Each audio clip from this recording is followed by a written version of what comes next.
Just do, he just smooth, bringing much news with the facts when he crush fools. I'm rough school, I bust moves like crush groove. Pass me the mic and I'll turn it into lunch food. Just cool, but talk slick and he'll punch dudes. Cowards get the message and they hush like chumps do.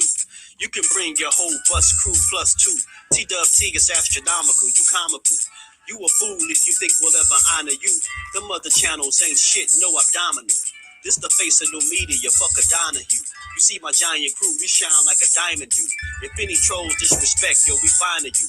We all surrounded you, it ain't no reminding you. He already done surpassed what you trying to do. So quit the fake smoke, you suckers better take notes. When you step into the chat, you better wipe your feet. Hit the like and keep your comment short and sweet. My homie just not a joke, you don't want to war. Plus a deep boxing IQ, you don't want to spar. He broadcasted from Jersey, so he straight put you deep in the dirt. That's why they call this the Garden State. You seem tough but not a threat like a garden snake. We not scared of you, we chopping off a head or two. Mark your calendar, remember what we said to you. It's no option, it's just do boxing. Mark your calendar, remember what I'm telling you. It's no option, it's just do boxing. Word 'em up. T-Dub-T. We in the spot. LDBC strong.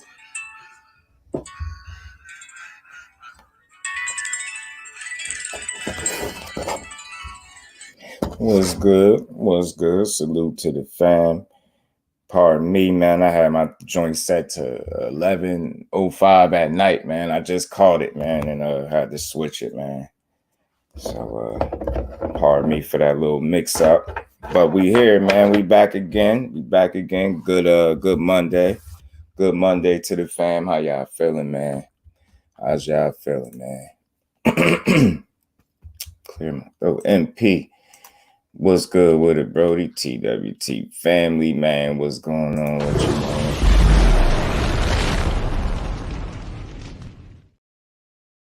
Bro. Undercard and boxing draft. What's good with it, bro? Appreciate you pulling on up. Ashley's Corner. Salute to the Queen. How you feeling, Ash? How you feeling, family? Cuz, I like that, man. I like that. Definitely. You know, I look at you like family. So, salute, family. How you feeling, bro? Appreciate y'all pulling up. I know it's a little early. You know, I used to have this little 11 o'clock slot when I initially started. This is one of the slots I was picking out because I be up so early, y'all. Sometimes, y'all. I don't sleep long. I be up early, so I'll be having some stuff on my mind. But I got an interesting theory, man. I got an interesting theory. And again, this is not a fact. This is just something that I observed, man. I don't know if everybody else catching on to some of the same stuff, but I for sure caught on. At least I think I did. You get what I'm saying? And man, since Mr. Bud Crawford has bossed up and started being his own boss, guys have been very, very nice to this guy, man. They've been very, very, very nice to him, man. You get what I'm saying? From the Hall of Famers, like everybody. I ain't hear no constructive criticism at all when it comes to Terence Crawford in terms of a fighter. You would think that guy is you know what I mean? You just it's amazing how you never hear it, man. You never hear it. You never hear the constructive criticism. You would think that he do everything perfect in the ring. You would think, by the way, some of his, you know, his friends speak about him, that he damn near a flawless boxer.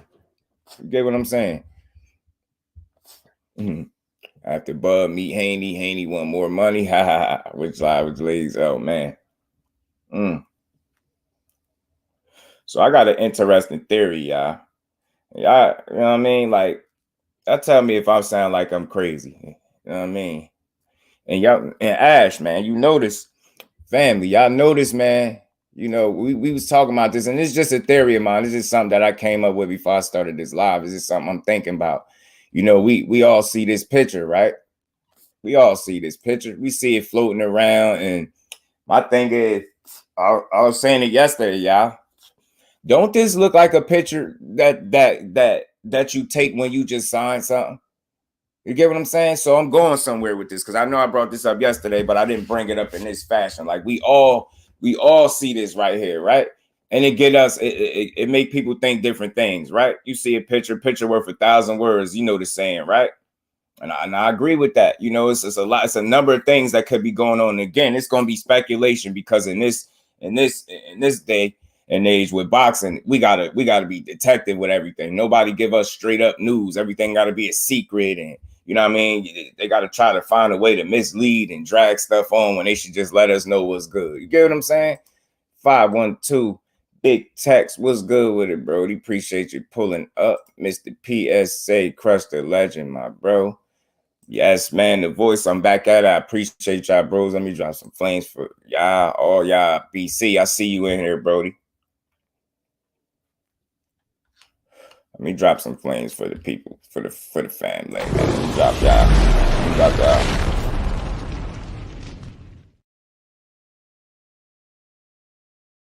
Flame the 2 feet.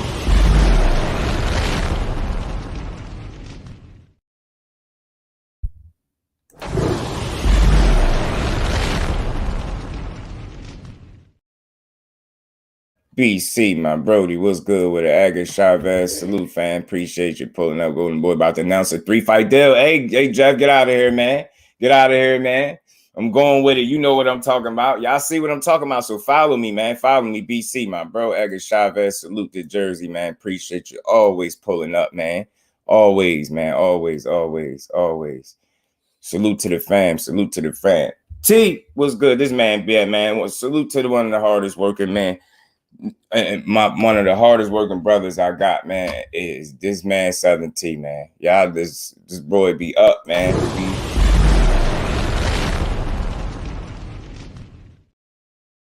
He be up, yo.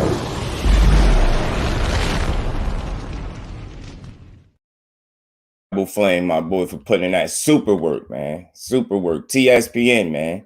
You dig what I'm saying, man? They gonna catch on sooner or later. TSPN. Get with it, man. Dr. Mark, Flawless Mentality. Salute to the OG. How you feeling? Appreciate you stopping through as always. Salute to everybody in the building, man. Much respect. Appreciate y'all. But yeah, so look, they got you at the high school again. You got time back, man. Appreciate you, BC. Appreciate you, man. So look, you know, this picture right here, you know, pictures, they say pictures worth 1,000 words, right? I think that I agree with that statement. And to be absolutely honest, and again, this is just a theory of mine, right? You see, Jeff mentioned the 3-fight deal. You see him with this meeting. We left to speculate. Oscar done like peep the play. He done tweeted. Remember the tweet? Terence Crawford versus Virgil Ortiz in Cowboy Stadium. You get what I'm saying? You get where I'm going with that? You get what I'm saying? So at the end, all these dudes got nothing but great things to say to Crawford. You get what I'm saying? You ain't hear no constructive criticism. You would think this man was flawless the way they've been speaking about him. So my question is, are they speaking about this guy a certain way with intent? You get what I'm saying? It's a reason I think they speaking this way about Terence Crawford. I think so, man. I think it's a reason. Teach, what's good with it, Teach? Appreciate you for pulling up. I actually like this move. Everyone should be accountable for false claims, not the only boxers, but the fans who report these claims. Boom. Talk to them, Teach. That's a fact, man. We don't do false claims, accusations. We don't do false narratives. We shoot them down, especially my family. We shoot a false narrative down immediately. You know what I'm saying? Immediately. Salute to Teach. Bruce Gas, Boxing, Jazz, and more. Salute to you, OG. How you feeling? Appreciate you stopping through. Eric, what's good, E? Appreciate you stopping through. So just feel me for a minute, y'all. Just feel me. But only had a 1-fight deal for BLK Prime. Yeah.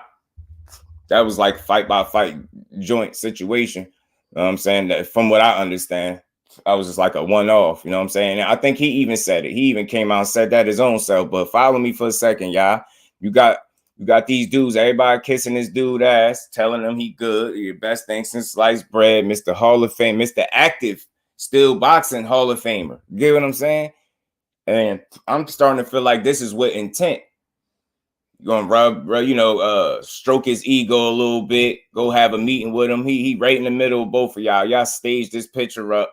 This dude look like he fresh off doing a business deal with Oscar. He fresh off doing a business deal with Oscar. So peep the play. They've been being all nice and shit, right? You get what I'm saying? He tweeted about Virgil Ortiz and Terrence Crawford at Cowboy Stadium. Why would he do that? You know what I'm saying? Is he clout chasing? Or do he know something we don't know? You get what I'm saying? Then you see this meeting pop up, and then you like, oh, and you see the caption, he talking about big things are coming. What you talking about there, Oscar? What you got going on, Oscar? So I don't know if Crawford is really with Golden Boy or if that's his plans, but I know this picture is real and they ain't Photoshop it. They had some type of conversation right here. You did what I'm saying. Lo, what's good with it, Lo? Appreciate you for pulling up. How you feeling, my bro? Yeah, man. It's like so follow me, y'all, for a second. Like, you know, everybody being nice. You see Oscar De La Hoya asking about a fight between Virgil Ortiz and you get what I'm saying? He prepping it. It's like he's setting the table already. So then afterwards, after the fact, this is when this picture came out. So you get what I'm saying? So he made this tweet. He made that tweet before this picture came out. You know what I'm saying? Before they took this picture. And do I still got it in here? Boom. You see what I'm saying? Remember, this was on the 22nd he did this. I'm glad they got dates and shit. Terrence Crawford versus Virgil Ortiz in Cowboy Stadium. Who wins? Then you fast forward to now, and you got boom.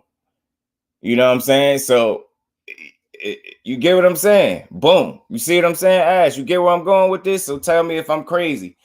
And again, this dude claims he got plans for Crawford.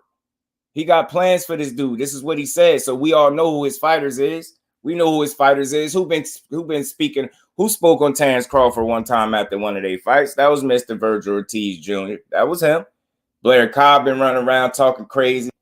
You get what I'm saying? He got Terrence Crawford name in his mouth and Virgil Ortiz name in his mouth. Boom. Ain't them Golden Boy fighters?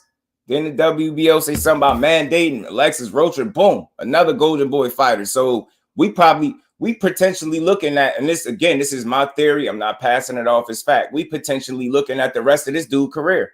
Tell me I'm lying. How many more fights y'all really think Bud got left in him? According to what he said, it's not like a lack of talent. It's none of that. Dude, what, 35 now? He said he ain't trying to fight till he's 40. You get what I'm saying? So realistically, like, are we seeing the potential rest of his career play out? Is this what we get? Because it damn sure look like it. You get what I'm saying? Virgil Ortiz, you got BLAIR Cobbs running around talking crazy. You got Alexis Rocha winning. If these is Golden Boy fighters, is this dude about to sign the rest of his career off, or what he about to do? This would it look like to me. No wonder y'all dudes is rubbing shoulders with him and dissing Errol Spence, because y'all want this man to do some type of business with y'all. You get what I'm saying? Then he gonna probably try to throw Alexis Rocha in there. Maybe he soften him up with Alexis Rocha. Rocha's gonna lose. He's not gonna beat no Terrence Crawford. I don't give a damn what nobody say. He ain't. You know what I'm saying? But he is getting older. That would be another fight under his belt. Is he trying to soften Bud Crawford up? If it goes that way, is he trying to soften Bud Crawford up for his boy Ortiz that he want to win? You get what I'm saying? You get where I'm going with this, y'all. Boxing MMA salute, fam. We appreciate you pulling up. How you feeling? So it looks a little, you know, look a little. You get what I'm saying, y'all? Look a little premeditated. So I think maybe they got something going on that we don't know about. Nope, I ain't heard no more news about the Spence and you know what I mean, Thurman thing for you know, calling him a Hall of Famer. I see it now. Yo, listen. They trying to, you know what I mean? Bo Grand, salute, fam. Appreciate you for pulling up. How you feeling, man? Y'all smash that like button for your bro. Fight a year, 2, maybe 3. You get what I'm saying, E? I don't know, man. I think I peeped the play. Look, I ain't saying I'm no psychic. I'm just saying this is something that could potentially be real, man. Like, I don't got all the answers, but I'm sitting here just telling me if that didn't sound reasonable. You get what I'm saying? D1, salute, fam. How you feeling, bro? Appreciate you stopping through. Ortiz got a fight April 29th versus Stan Jonas. Right. But I'm thinking they banking on him to win. You get what I'm saying? I think he's going to beat him. I think he's going to beat Stan Jonas. I think it's going to be a good fight, but I think he's going to beat him. You get what I'm saying? He probably stop him.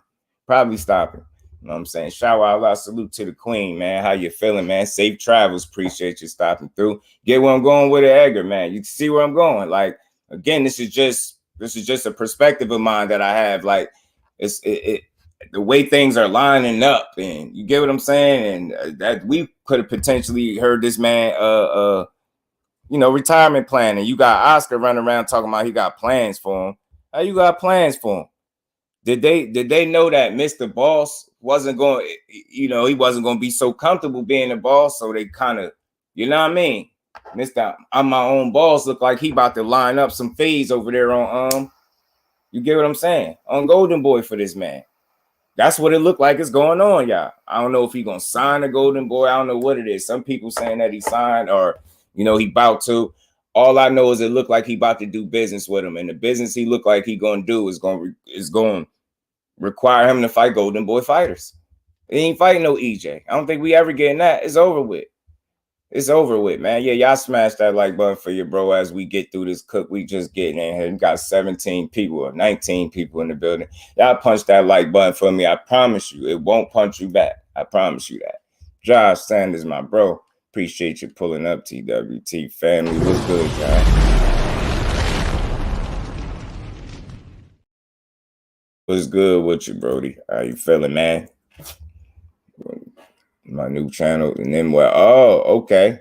Yeah, I did. Oh, okay, I got you, bro. Bet, definitely, I got you. Let me get you right, bro. Appreciate you stopping through. Then, well, man, let me get my phone in front of me so I could give you a wrench you back up, Brody. But you see where I'm going, y'all. So again, you know what I mean? You undercard, you get what I'm going, bro? It's looking funny over here. He in the middle of these two dudes like they just convinced them to do business with them or something. All is well. He almost got that face of dude from Get Out. Man, I swear it looked like dude from Get Out almost. He got that face like, what did I just do? Or what am I doing here? Taking pictures and shit. Tay the queen of MMA combat. Salute to you, Tay. Appreciate you stopping through.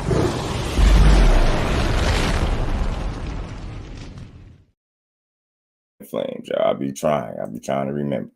It's going with Fishnet Promotions, y'all. I'm starting to think that's where his fight's gonna go, y'all. And again, it just is mighty funny how we hear about this Rocha mandate situation with the WBO. This Mr. WBO himself, Terence Crawford.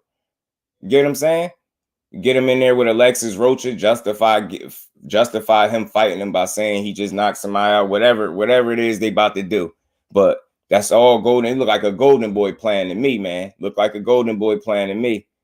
Be level guys. He doesn't want to test himself. Hey, boxing MMA, bro. And we got much respect for Terence Crawford. I do. But if you make this move that I assume that you about to make, if you really about to do business with them and fight subpar opposition, that's bogus as hell, bro. Ain't nobody jacking it or rocking with it. You too damn good of a fighter to be fighting these dudes that's not on your level. I switch gears. I ain't no hater of Terence Crawford. I rock with him. You know what I'm saying? I rock with him. I want to see him in there against the absolute best, though. I don't want to see him in there with a slew of Golden Boy fighters that he gonna beat up. You know what I'm saying? I know he gonna beat these dudes up. Sports matchups, D Free, my bro. What's good with it, D Free?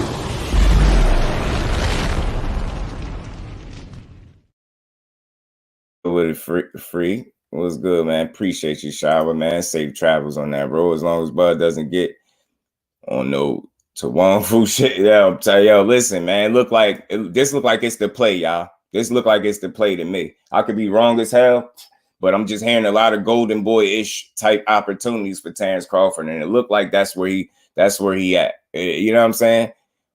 We team Yard put a legal punch behind the head to stop the fight. Lions in the camp. Tell him, Jeff. Lions still in the camp, y'all. Lions still in the camp, y'all. You know what I'm saying? Food for thought. Salute, fam. Appreciate you stopping through. How you feeling? Man, I got you, bro. I got you, Nimwell. I got you, Brody. Judah Ben, my bro, TWT family. What's good with it, bro?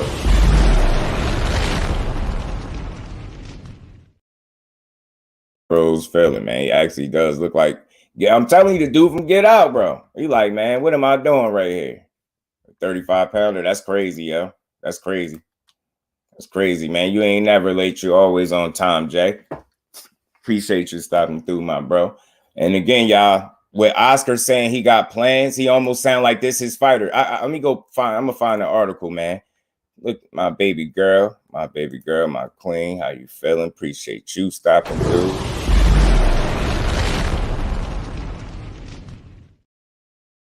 I don't give her a dragon, y'all. She gonna be on my head.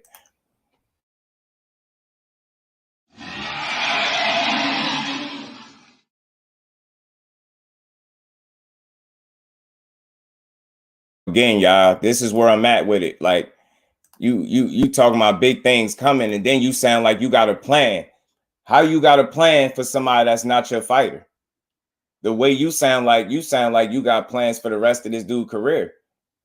You get what I'm saying? Let me go find that article, man. Sadly, Bub, this his whole career. We just know he can fight. Bo Mac told us they move strategically. Right. The writing been on the wall this time, Jack. Fight Hub. Appreciate you, Jeff, man. Always making sure I'm on point, man. Sending me these videos. Like I told y'all see stuff that y'all want your boy to chop it up on, man. Don't hesitate to send it to me, man. I will chop it up. You ask Undercard, he know.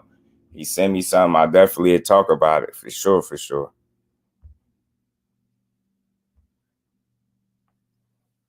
Yeah, I got to read up on this, man. And again, how you got a 3-fight plan for somebody that's their own boss. You get what I'm saying? How do you have that type of plans with somebody that's not your fighter? Do y'all get where I'm going with that? You sound like this dude is your fighter now. I'm not going to jump the gun and say he's at Golden Boy, but hey, man, it's this shit looking real, real funny, man. Stuff looking real funny is what I'm saying. That's exactly what I'm saying. Stuff ain't 3-fight offer. You see what I'm saying? Crush. Come on, man. Something ain't on point here, man. So look, man. DeLaHoya claims he got a plan for Terence Crawford. Let me see what my bro sent me. Okay. You know what? I could play this. I got you, Jeff. I could play this. So excited to announce that. I'm sure this is one of the videos, but I'm gonna go to this article as well. Appreciate you, Jeff. Y'all smash that like button, man. Appreciate you, Nimwell. Y'all smash that like button, man. As y'all come on in, man. Bud is the best. Right. Listen to this. This is DeLaHoya, talking about his plans with Crawford. Just want to get an update with Terence. We saw that photo. For those that missed, what was going on there with Terence? He wanted to come and say hi to two legends, me and Hopkins, and just showed him some love. Terence Crawford, the best pound-for-pound fighter in the world, and we're looking forward to further our discussions with. We're looking forward to further the discussions. So maybe we can make a Rocha versus Crawford fight. So that's your goal, Oscar. You want to sign Crawford for you thinking how many fights? I mean, look, we can deliver whatever fights he wants. Yeah. He's the best pound for pound fighter in the world now. So I don't know why you keep saying that without fighting Spence. You can't say that. It's a matter of just strategizing, sitting down with him again. I have a good feeling that he liked what he heard today with me and Hopkins. How likely then? How confident are you that you could close a deal with Crawford to get him and Rocha and him and Virgil? Yeah, we can get him and Rocha, him and Virgil. We can even get him and Errol Spence. Wow. So, this is the way we work with other promoters, and, we want to make things happen. We want to make 2023 the biggest year for boxing. So I'm going after everybody. So, this is the way we work. Close a deal with Crawford. I just want y'all to listen to this clearly. Him and Rocha and him and Virgil. Yeah, we can get him and Rocha, him and Virgil. We can even get him and Errol Spence. Wow. So, this is the way we work with other promoters, and, Did you hear him say this is the way we work with other promoters? So do y'all understand when I sit up here and I highlight and I talk about how Kid Austin and Keyshawn Davis going back and forth and people saying it's cross promotion, they can't fight each other. Hey, look, man, these promoters be saying different things, and it's just not enough real reasons to stop these fights from happening other than somebody clout chasing and not really having faith in their fighter. You get what I'm saying? Shit got to stop. At some point, you got to put these people in there and let them prove they worth. You know what I mean? We in the social media age. When they call people out, a lot of the shit that they think, they say it. So we want them to stand on it. You get what I'm saying? And y'all, the promoters got to start doing business with other promoters so we can start seeing these cross-promotional fights. That's not enough excuse for a fight not to happen because y'all with different promoters and different networks. That shit is corny, man. That's just a built-in excuse not to deliver the fights that the fans are supposed to get. You get what I'm saying? That's where they at with it. That's the thing. Bud's a great fighter, but he's gotten good paydays fighting over the hill and B-level guys. The hunger for legacy fights isn't there. I feel you, boxing MMA. I'm with you, bro. I'm with you. Is people gonna question that? A1 Hoop Zone TWT, my bro.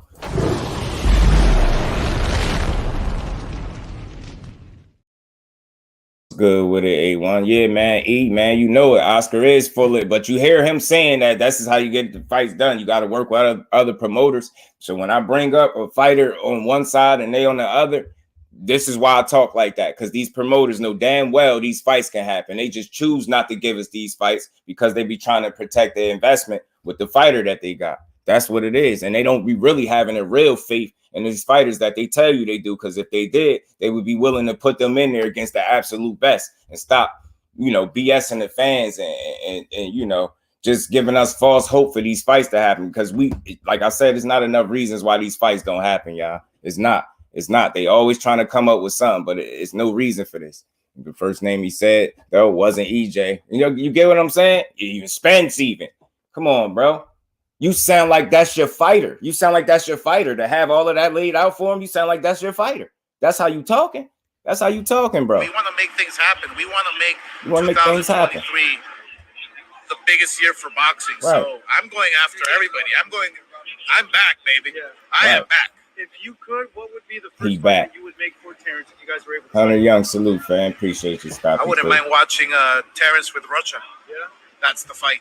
And then we have Terence and Rocha. Okay, only way Bush takes his contract. Oscar makes the Spence fight first. And you see, Hunter, he named that fight last, bro. He named that fight last. So it's like I'm starting to feel like, again, I don't pass my perspectives and my thought process as the facts, but I'm just painting a scenario. The way this is all kind of playing out, it looked like he got some plans for this dude, and he almost sound like they already got some type of, I don't know, gentleman's agreement already, because the way he talking, like he could just get him this fight. Man, it sound like he planning on the rest of this dude's career almost, in a way. You get what I'm saying?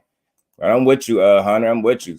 Well, looking like Tupac when he signed the Death Row Records. You see that blink look in his face? YSM Sports Media. It was good, fam. Link. I got you. I got you.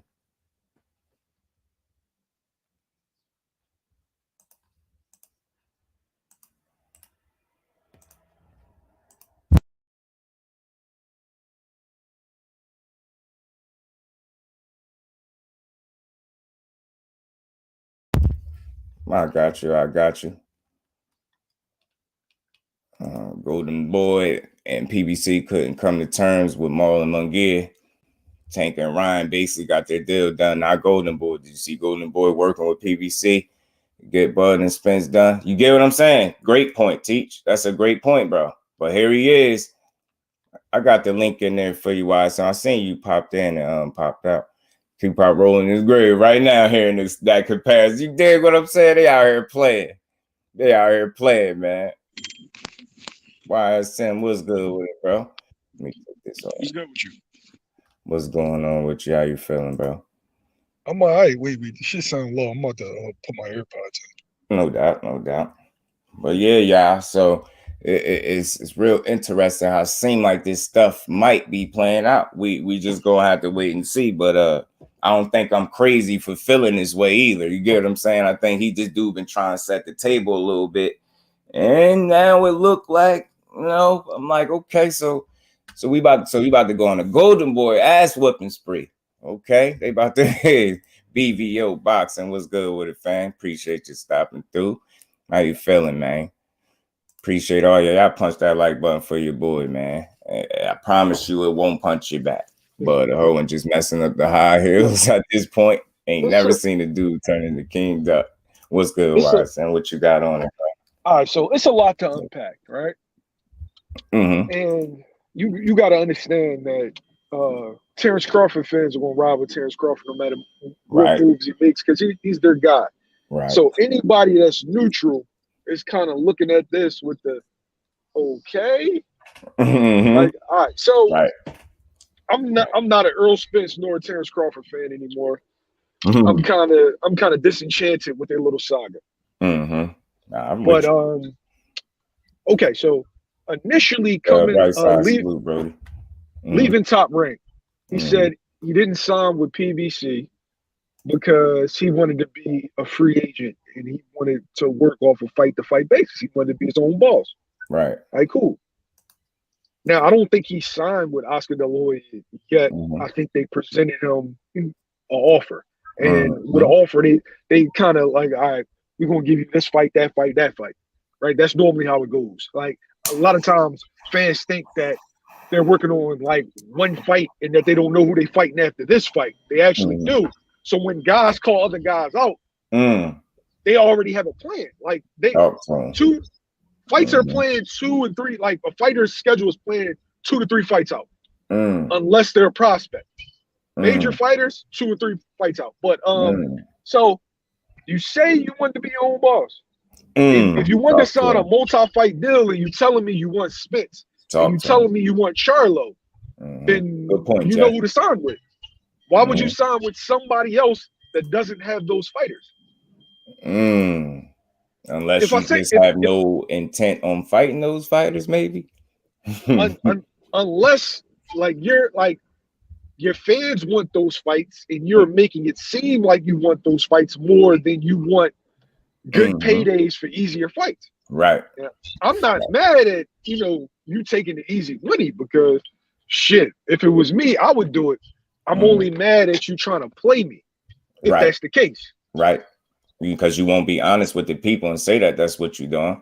You're going to string us along, making us think that your whole intent is to get us these fights. The whole time your intent is more so to get yourself paid. And we're not against you getting paid, but we are against getting fucked over and lied to and getting played. We against that. You know who always kept it a bean with you?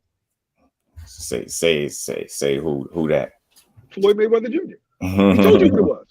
I can respect if you're telling me it's about the money, bro. I'm not mad at you. I can respect that, but don't make it seem like it's this guy's scared of me. I'm about legacy and this and that and getting to the Hall of Fame. Right. And Charlo and this dude don't want the smoke, but meanwhile you're making moves that that don't push forward to those goals that you're telling me that you want. If you're willing to sign a multi-fight deal, right? Al Heyman makes the most sense because those are 2 fights that you told me that you wanted. Right. Now I can't tell that man what to do. Block the clown for me. Get that weirdo out the chat. But finish cooking, Brody. Knockout was good with it. Knockout. Appreciate you stopping through. I can't tell that man what to do as far as business wise. Right. I'm just saying if you tell me you want X, Y, and Z, but you're not pursuing X, Y, and Z, then in my mind I'm going to have to believe that you really don't want it as bad as you're saying or as bad as your fans are saying. And I think that's fair, man. I think that's a logical assessment. Like you get what I'm saying when you see how this stuff is playing out. And again, man, I said this before. I think they feel like a lot of people are casuals, and I don't think they, giving the supporters enough respect. When I say that to say, like, basically, you can't tell us anything no more. You never could tell us, the real ones, anything. But I think it's really getting to a point where you just can't tell us anything, and we running with it, bro. Like you can't say what you want and then go in the opposite direction of what you just said you wanted. Like, and that's pretty much what this would be doing. But then you have people trying to, justify, and there's really no justification for it. It's not. It really ain't. Jared, what's good with it, bro? Appreciate you pulling up. People are willing to justify stuff if they like a guy. Right. And I'm not telling you not to like Bud. I'm not telling you that he's not one of the best fighters in the world. Right. I'm just saying you gotta take the temperature in the room. Yeah. Q, what's good, Q? What's good with it, fam? What's good with you? Shit, what's good with it? Okay. And now we know this. That he hasn't signed with Golden Boy yet. He hasn't signed with him yet. But he said he didn't want to sign a PBC because he didn't want to sign a multi-fight deal. If he takes this deal with Golden Boy, There's nobody out here. I mean, they really ain't nobody out here now that can't say it. But there's nobody out here that cannot say this man did not duck Earl Spence because you signing a multi-fight deal with Golden Boy, who has nobody over there except for Virgil Ortiz. That's the only person they got over there. And what have we been saying for the last couple of years about Golden Boy? They don't produce the black fighters. They don't promote them right. Mm-hmm. They don't. What we saw with Rashidi Ellis, that man was set on the shelf for like 2 years. What we saw with all the other black fighters that they had, them mans they wasn't put out there for the best fights. And those guys, all of those guys end up leaving, going to PBC. So why would you sign with somebody once again that don't have nobody that you want to fight, that you claim that you want to fight? Just sign with Top Rank. They didn't have anybody that you claim that you want to fight. Now you left Top Rank. You had an opportunity to sign with PBC, but you didn't want to take a multi-fight deal. You just wanted Earl Spence. But now you possibly going to sign with Golden Boy for a multi-fight deal, who once again have none of the fighters that you claim you want to fight. So if this man does sign this deal with Golden Boy for a multi-fight deal, there's nobody out here can tell me this man is not scared and not ducking Earl Spence. I don't care. Y'all can say, "Oh, I don't believe he's scared." That man is scared, and he's ducking Earl Spence if he takes this deal with Golden Boy. And again, like you said, I'm not gonna go and say he with Golden Boy. I just think it's a question to ask because you see the timeline of things, and you did see, like I just said, he put up on the 22nd about Crawford and Ortiz in Cowboy Stadium, just posing a question who would win. Then you hear something about the WBO supposedly or allegedly going mandate, or shit with him and Alexis Rocha. So that's a Golden Boy fighter. And then you got Oscar saying he got plans. Like he's talking about a 3-fight plan. So this is where the conversation is coming from for people that's wondering. You got Oscar speaking on what a 3-fight deal or a 3-fight plan, should I say? I want to say did a 3-fight plan or something for Crawford, and I'm like, you talking like he your fighter or something? You know what I'm saying? Now, just do. I don't believe that Crawford is scared. Absolutely not. I don't believe fighters are afraid of other fighters in that sense because they don't fought the best for free in the amateurs. All I'm saying is, he's making it seem like, the Earl Spence fight means more to him than it apparently does. If you're willing to sign a multi-fight deal, now, to my knowledge, he hasn't yet. But if he does, I don't think that you can, and fans are going to justify it, but I don't think that you can if you know the landscape of boxing. Like Oscar De La Hoya is going to take a higher percentage than Al Heyman. With Al Heyman, you can have your own promotional company. It doesn't make sense. Good point. That's a hell of a point, bro. I hear you saying you don't believe he's scared, but I'm telling you, the man is scared. The amateurs is totally different. You got headgear on until you get to the Olympics. Then the Olympics, you don't have no headgear. But the headgear really don't do much, bro. You get fucked up with the headgear on. That man is scared. He's scared. I get it on both sides. I get you. No, he's scared.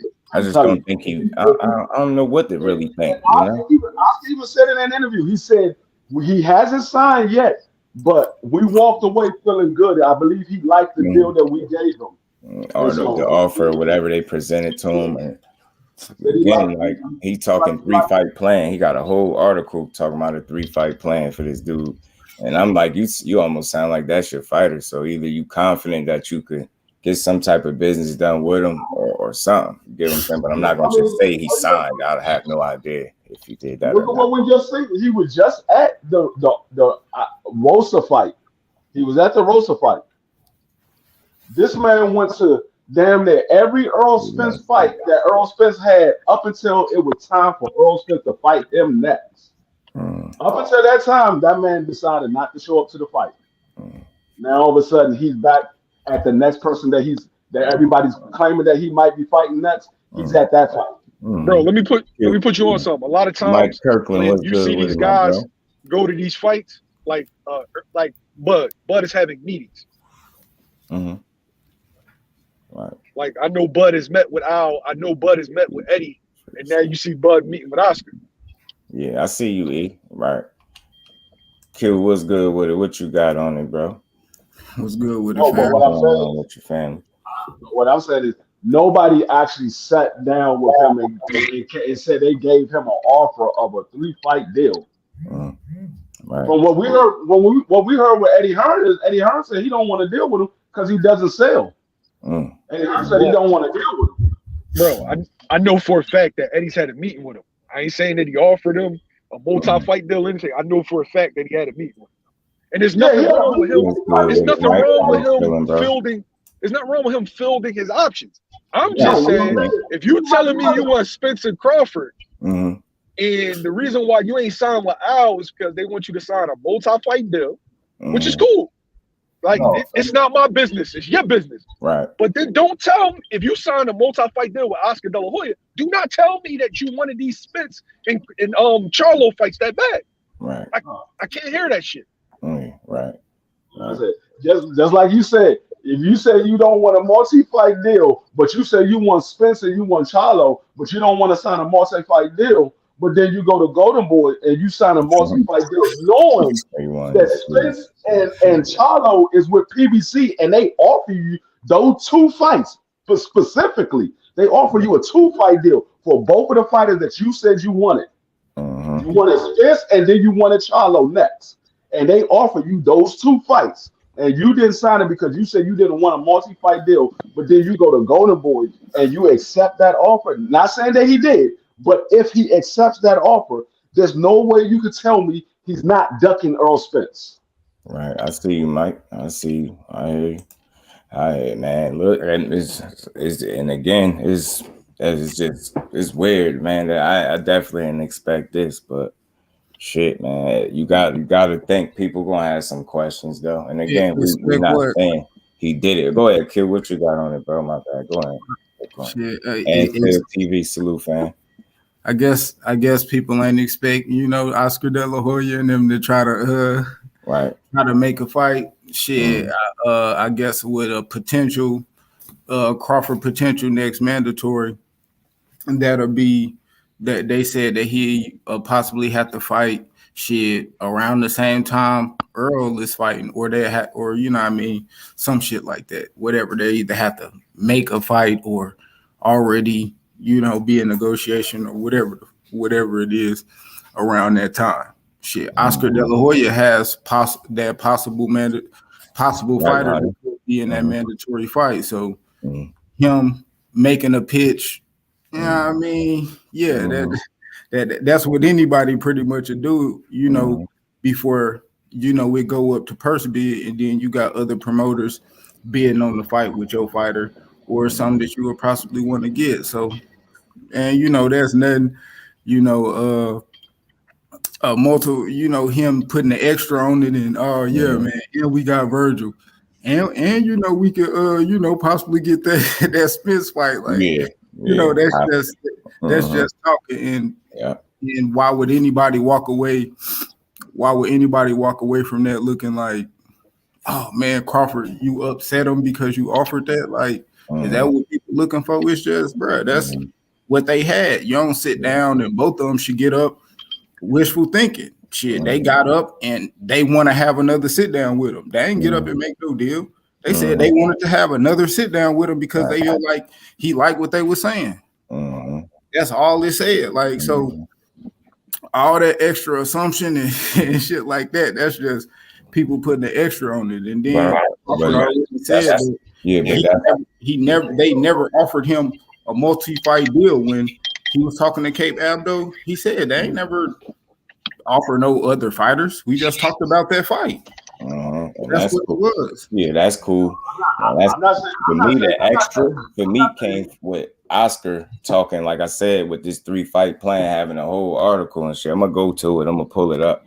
But you already talking as if this is your fighter. You get what I'm saying? So for me, that's what an extra like speculation or me kind of looking ahead, like, is this what he planning? Because these fighters are your fighters that y'all talking about. You hear the Rocha, Golden Boy. You get what I'm saying? You hear Virgil Ortiz, Golden Boy. So it's like, yeah, that's Oscar. That's telling him what they got. Yeah, that's why. That ain't Terrence Crawford. Yeah. It's telling them, or that ain't even no official announcement. Oh, he's signing with Golden Boy. It ain't. It's just Yeah, but nobody nobody said that he was guaranteeing to sign. We said if you do, yeah, it makes no sense.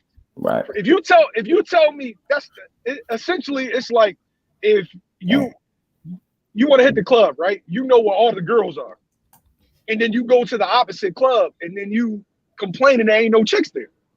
Right. Man, if somebody hit me and I already know, which people do in business, they already know they not about to take a deal. But you sit down and you talk to him anyway. You ain't gonna. Bro.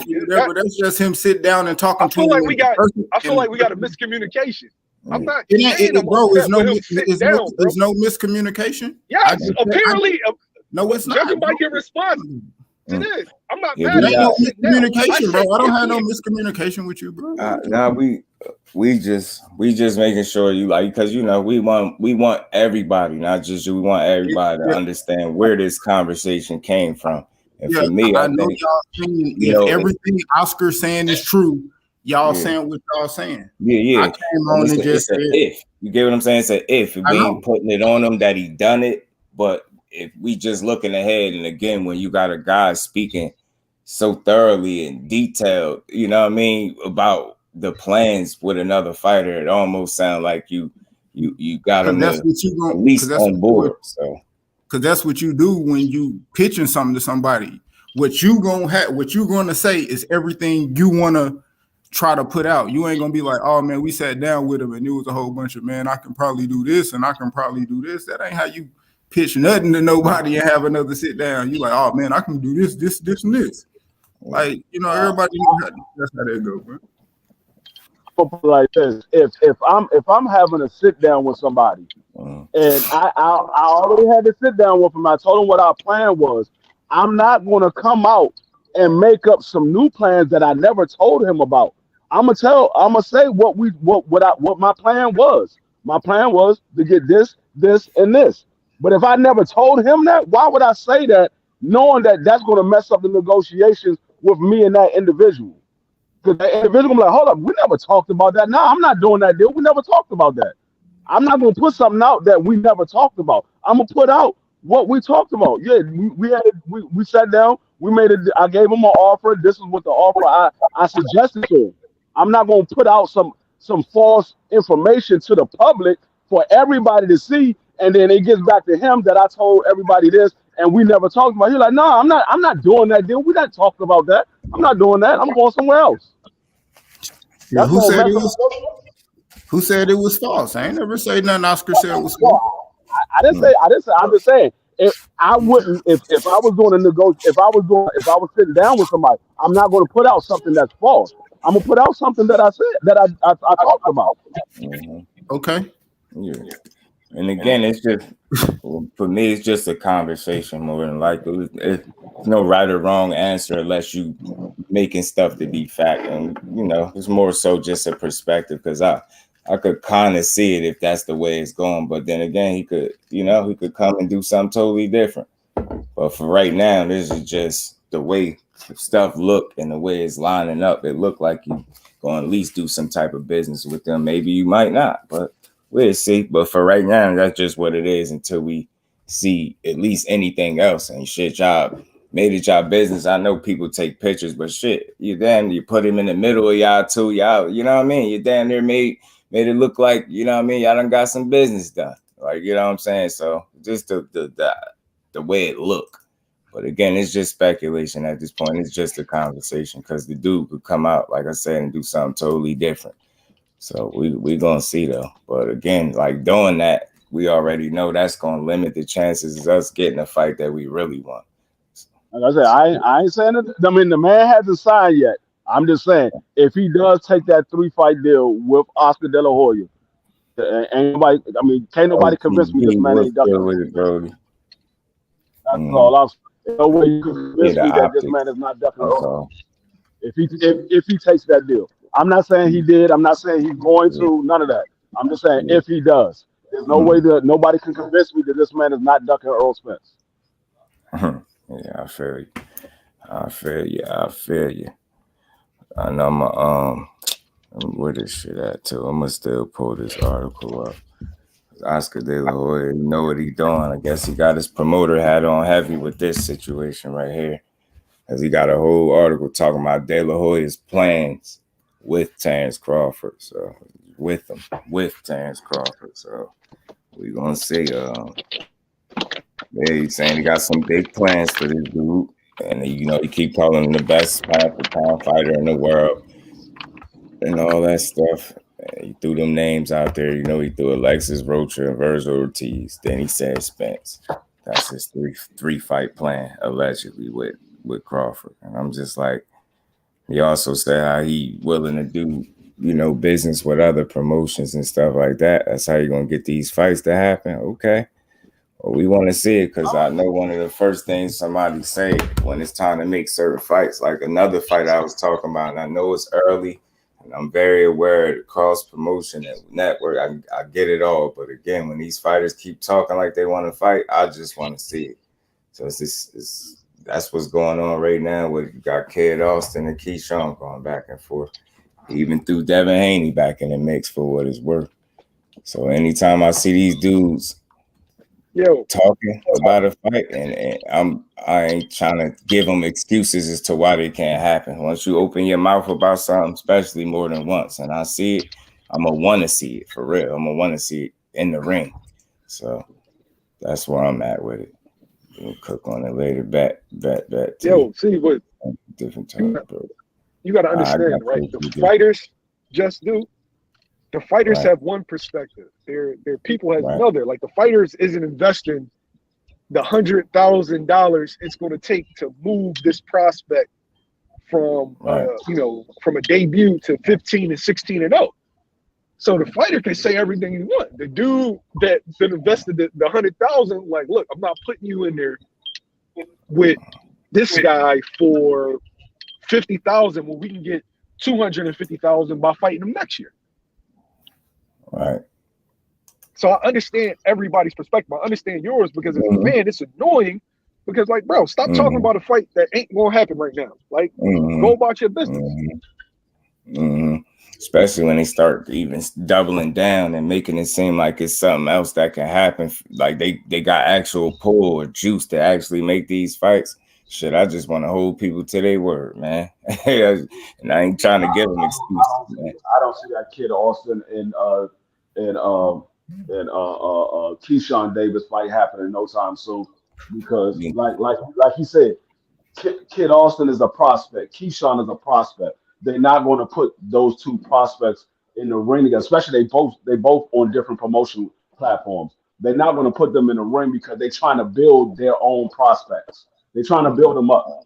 These guys. Now, I don't consider Keyshawn a prospect anymore, though. He's a prospect. Whether you see him as a prospect or not, he's a prospect. He only got 8 fights. Right. He's a prospect. He ranked number 11 in the WBO now. Yeah, I mean he's ranked or whatever, but until he become a mandatory, he's a prospect. He's not a contender because he's not a mandatory. No, he's a contender because he's ranked in the top 15.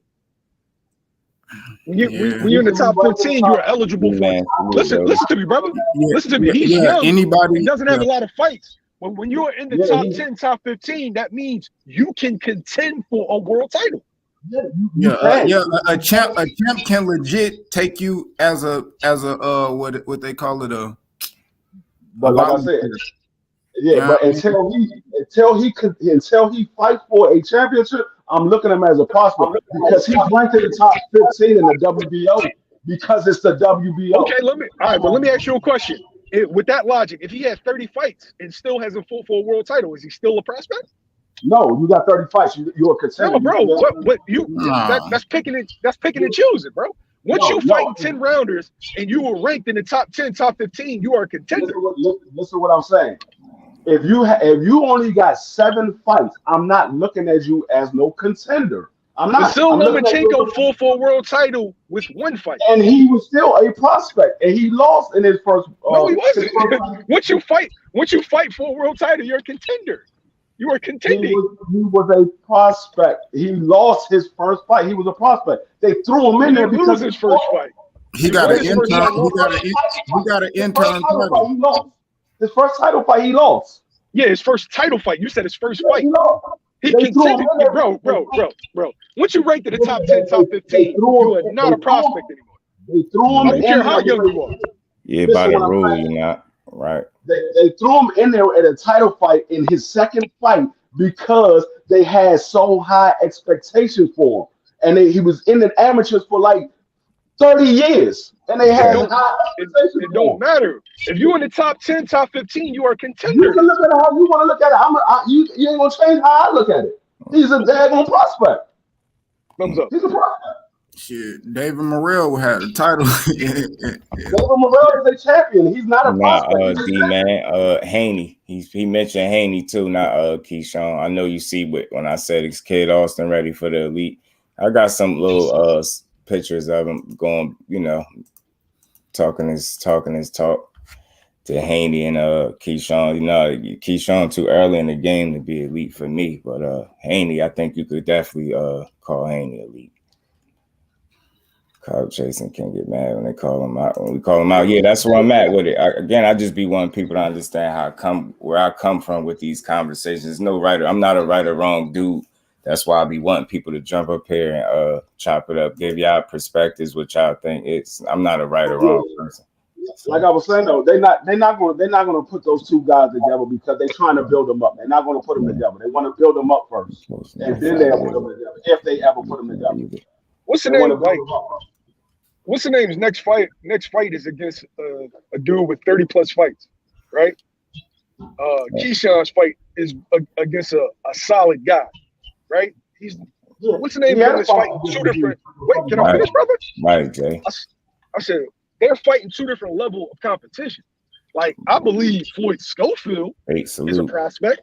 Keyshawn isn't a prospect anymore. Keyshawn is fighting guys who have either contended for world titles. I'm gonna get to that. I'm with you on that one. Why?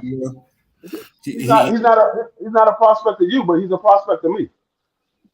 He's not a respect. He's not a prospect to boxing because he's in the top 10, top 15. He's not that no more.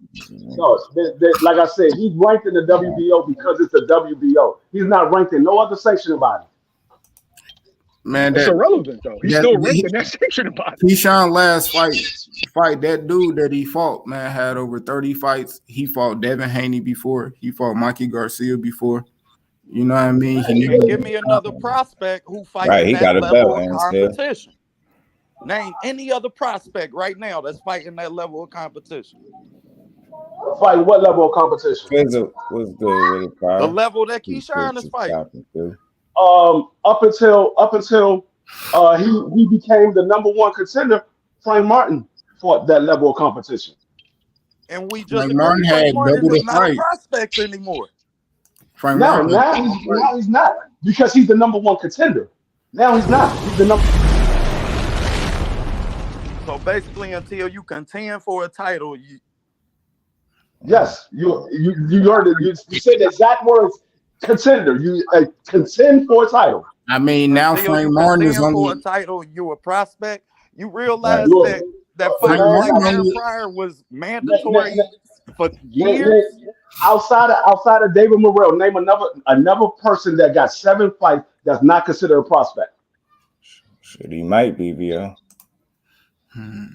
Name another one outside of David Morrell because he has a title. That got how many fights? Ain't none of them got how many fights in the Olympics neither. Because we just watched Rolly Romero fight Tank Davis. He had less than 20 fights.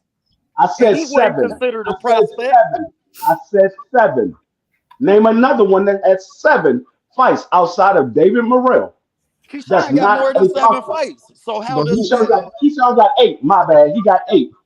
Name another one outside of David Morrell that has 8 fights that's not a contender. I mean, not a prospect. Keyshawn is an Olympian. He must be current contender to be one. He has 8 fights. I mean, Y'all look, like I said, y'all look at it the way y'all look at it. I look at it the way I look at it. You're not going to change the way I look at it. In boxing, they won't be considered prospects.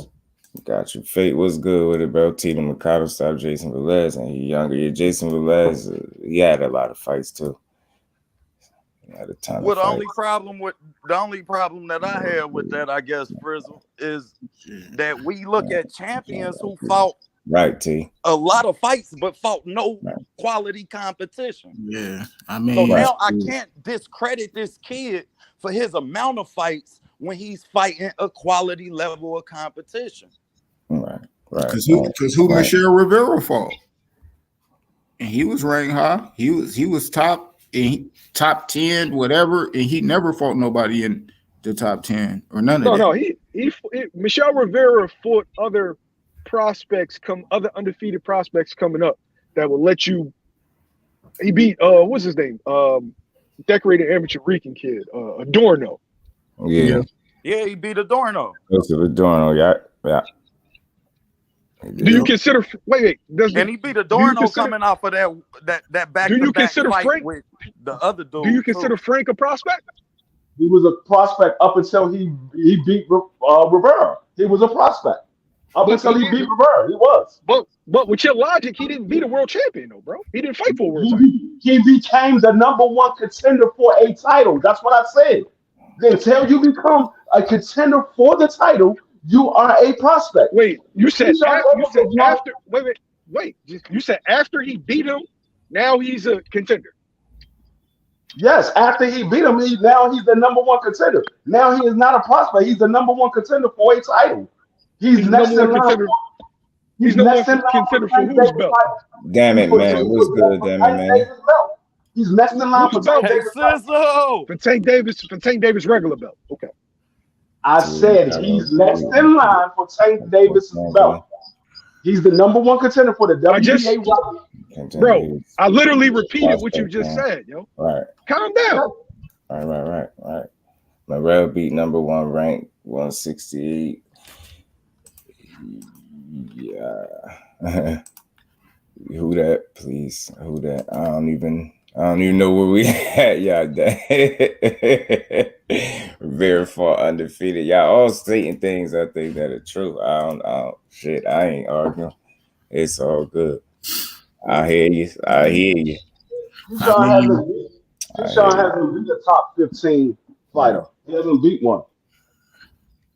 He hasn't fought not one top 15 fighter at 135 pounds. Not one. Right, Teach, right. I'm trying to spin this shit. Well, as much as he talks, I can't discredit him for that, Frizzle.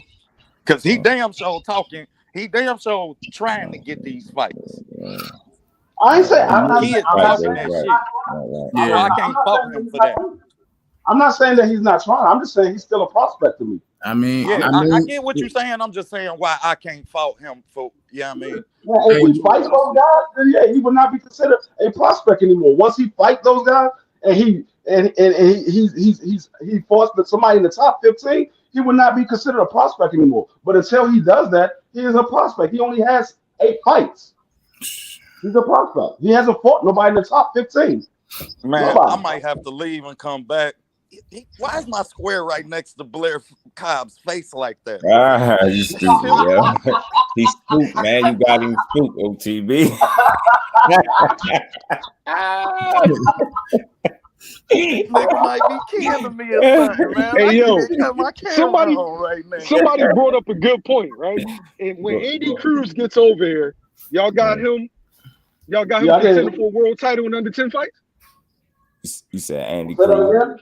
Andy Cruz. What about him? I believe he should. Me personally, I believe that he could fight for a world title because he's still fighting over there. We can't discredit they fights that they have over there, although we know the competition level. Like, we still can't discredit the fact that they're winning these fights. These are fights that he's winning. He's fighting. He's active. What title is he fighting for? No, he said if he came over here and fought for a title, would we have in less than 10 fights? Would you have a problem with it? I said No, no he because would be. he's active over there. He would be Yeah, a he did. contender. That is a good point. He did just If win he fight prospect of the if he fight year. for a title over here, he's a He did. contender. He really did. I don't care how That's a many. good I point, don't bro. care how many. How I mean, I don't care Good point, bro. where you fought at before then. We all know that other than the United States and the guys, I mean, there's a few guys outside of the United States, but majority of the top fighters are in the United States. That was a good When you point, fight bro. somebody over here, that's why usually when people come over here to fight for the first time, they usually take their first loss. They usually take their first loss because they fighting a bunch of nobodies over in their country. So you come over here. I mean, I'm not going to discredit him. Yeah, he fighting people. He's staying active or whatever. But if he come over here and he fight for a title, he's a contender. He fought for a title. He's a contender.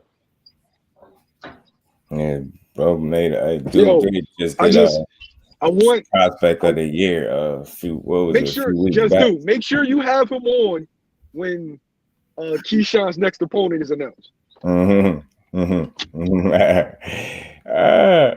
Ain't he fighting another dude with a bunch of fights, ain't he? He's fighting somebody with 30 with like 36 fights, only 2 losses. I know when I seen him fight, he was fighting somebody with like 30 fights under his belt. He just fought somebody that had 30 fights, but that guy was ranked like 68th in the world, 69th in the world. This next guy got like 30. I think he's like 33-2. Yeah, that's a solid test, man, for a dude under 10 fights. That's a hell of a test for him. What is the it type of test that guys be getting their ass beat? He might be 33-2 or whatever, but what is he ranked? What is his rank? I'm signing you up, D man. There's a lot of undefeated fighters overseas that's ranked in the hundreds. Yeah, but like when you mention the total top opposite, D Freak, I don't respect the rankings. I Right. watch the fucking sanctioning bodies jump and move around like it's fucking chess. No, I'm not I don't talking about the respect sanctioning that body. I'm not talking about the sanctioning body. I'm talking about the actual ranking. I'm not talking about the sanctioning body. I know the sanctioning body, you can buy your way up and down the sanctioning body. I'm talking about the actual ranking. Who yeah, but supplies you said, wait. What's the actual ranking? Yeah, he on his way, Teach. When you said top 15, right? I said top he's not 15 ranked in the top 15 or of transition. 135 pounds. And Robisi lost his first fight Not the sanctioning body. I'm talking about top 15 of the 135 with 2 pounds. gold medals. But who supplies that? Came back kicking ass, bro. Right. Didn't he? Right. Same shit could happen to Andy Cruz, but who knows? He ain't never he ain't even got in yet. Feet wet, yeah. Right. I definitely think he's talented. I just want to see it. I hope so. I hope he hurry up and get some shit going, man, because I want to see him. Yeah, Robisi punched snot out dude in the rematch. He beat his ass. He did. Been kicking ass since then. But that wasn't a knock on him. It's just he telling you how it started out like that with medals, gold medals, and you lost your pro debut and then came back whooping all types of ass. I like BC, man. BC solid, man. You're a good fighter. Shit. He aggressive. I like that aggressive Cuban style that he got, man. He don't be playing. He be trying to smoke shit. With no defensive purpose, his ass gonna get smoked. Big cigar. We're gonna see, man. We're gonna see. I like Robisi though, but definitely I ain't, Robisi good. I like Robisi. I know what OTB film studying ass talking about. Just know his ass talking about. Just be watching. I know he's talking about. I know he studied that film, so I know exactly what he's talking about as soon as he said that. Yeah, he's leaving some It's just who can take the shots that he's giving. That man got he can pop. Yeah, he aggressive too. I like it, but I do want to see him go in his bag more and really show, like, if he, you know what I mean. I know he got some shit in there, but he just been seeming like, especially the last couple fights, he been in there just to hell with boxing. He been fighting. I want to see Yeah, the see him use the he's been skill. fighting his last couple of fights. He just want to go in there and He been straight fighting, he yeah. want to get his name out there. Yeah, Well, nah, because when he boxed in his pro debut, he got laid the fuck out. Yeah, so He he probably ain't got no said choice. boxing. He probably said boxing is not for me. It's more so I just gotta go in here and knock this out. He might have said boxing is not for me. He might say I just gotta fight. I can't go in here and try to box. I gotta fight. Some But guys are like supposedly that. boxing got him a medal in the Olympics and shit. Right. Yeah, but some That's guys why are we like don't respect that shit. His body has Some their guys own can't skill. box. They can't box. They can fight. They can't box, but they can fight. So He I mean, definitely gonna beat up he dog, might be man. one of those guys. He might be one of those guys that can't box, but he can fight. Right. Got 3 fighters ready to go. TBD, man. Jerry goes. Boxed since his pro debut. He didn't get ready out. About now, he got a loss. Yeah, knocked down in the first fight. We know we know the story. We know the story. Robisi is good with me. He's good with me, especially when he That's just like Lomachenko. Lomachenko's second fight, he got his ass whooped by a journeyman. He got whooped. he just got hit with tons of low blow. He was getting low blow. I ain't gonna lie. He's fucking Salido's on his ass. He used the vet tricks. He was on Loma ass. He ain't let him be the Matrix. That's something. He ain't let him be comfortable. Ain't gonna let dancing around and shit. He wasn't letting let him do none of that. He got his ass whooped. He was wild, rough, dirty. He pulled out all the stops, yo, to beat that boy, yo. He was on his ass. But yeah, man. Anytime I could provoke some thought and get a good conversation stirred up, that's what I like to do. But again, just so y'all know, man, where this stuff be coming from, man. You got Oscar running around like this dude is already his fighter. You know what I'm saying? Talking about a 3-fight plan for Crawford. Like, did you talk to Crawford about this, or is that what y'all talked about? Like, show ass on. He crazy, man. But I don't know if y'all see this shit with BLAIR COBBS. That's why he got in the joint. What's up with you? My bad, y'all. Let me get to some of the comments. Salute to the bros that came up here and cooked on the panel, man. I cooked, man. I cooked. He came back and took it out on Gary. Right. I think Loma beat Salido. Shit, he would have if it wasn't for Salido low blowing and roughing his ass up. He did not let that man be comfortable at all. That was his problem. Get his hands on Bud. Wait till Rocha.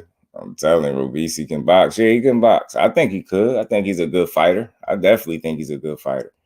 But I know in the last couple fights, like D Free was saying, he ain't been boxing. Like I said, he ain't been boxing. He been fighting. So, I got you, Teach, man, because, that still wasn't no definitive win for us. Salido, he disrupted a lot of the stuff that Loma liked to do, being rough and dirty with him. He ain't let Loma sit back there and dance around and be cute. He wasn't the Matrix and high tech and none of that shit then. You know what I'm saying?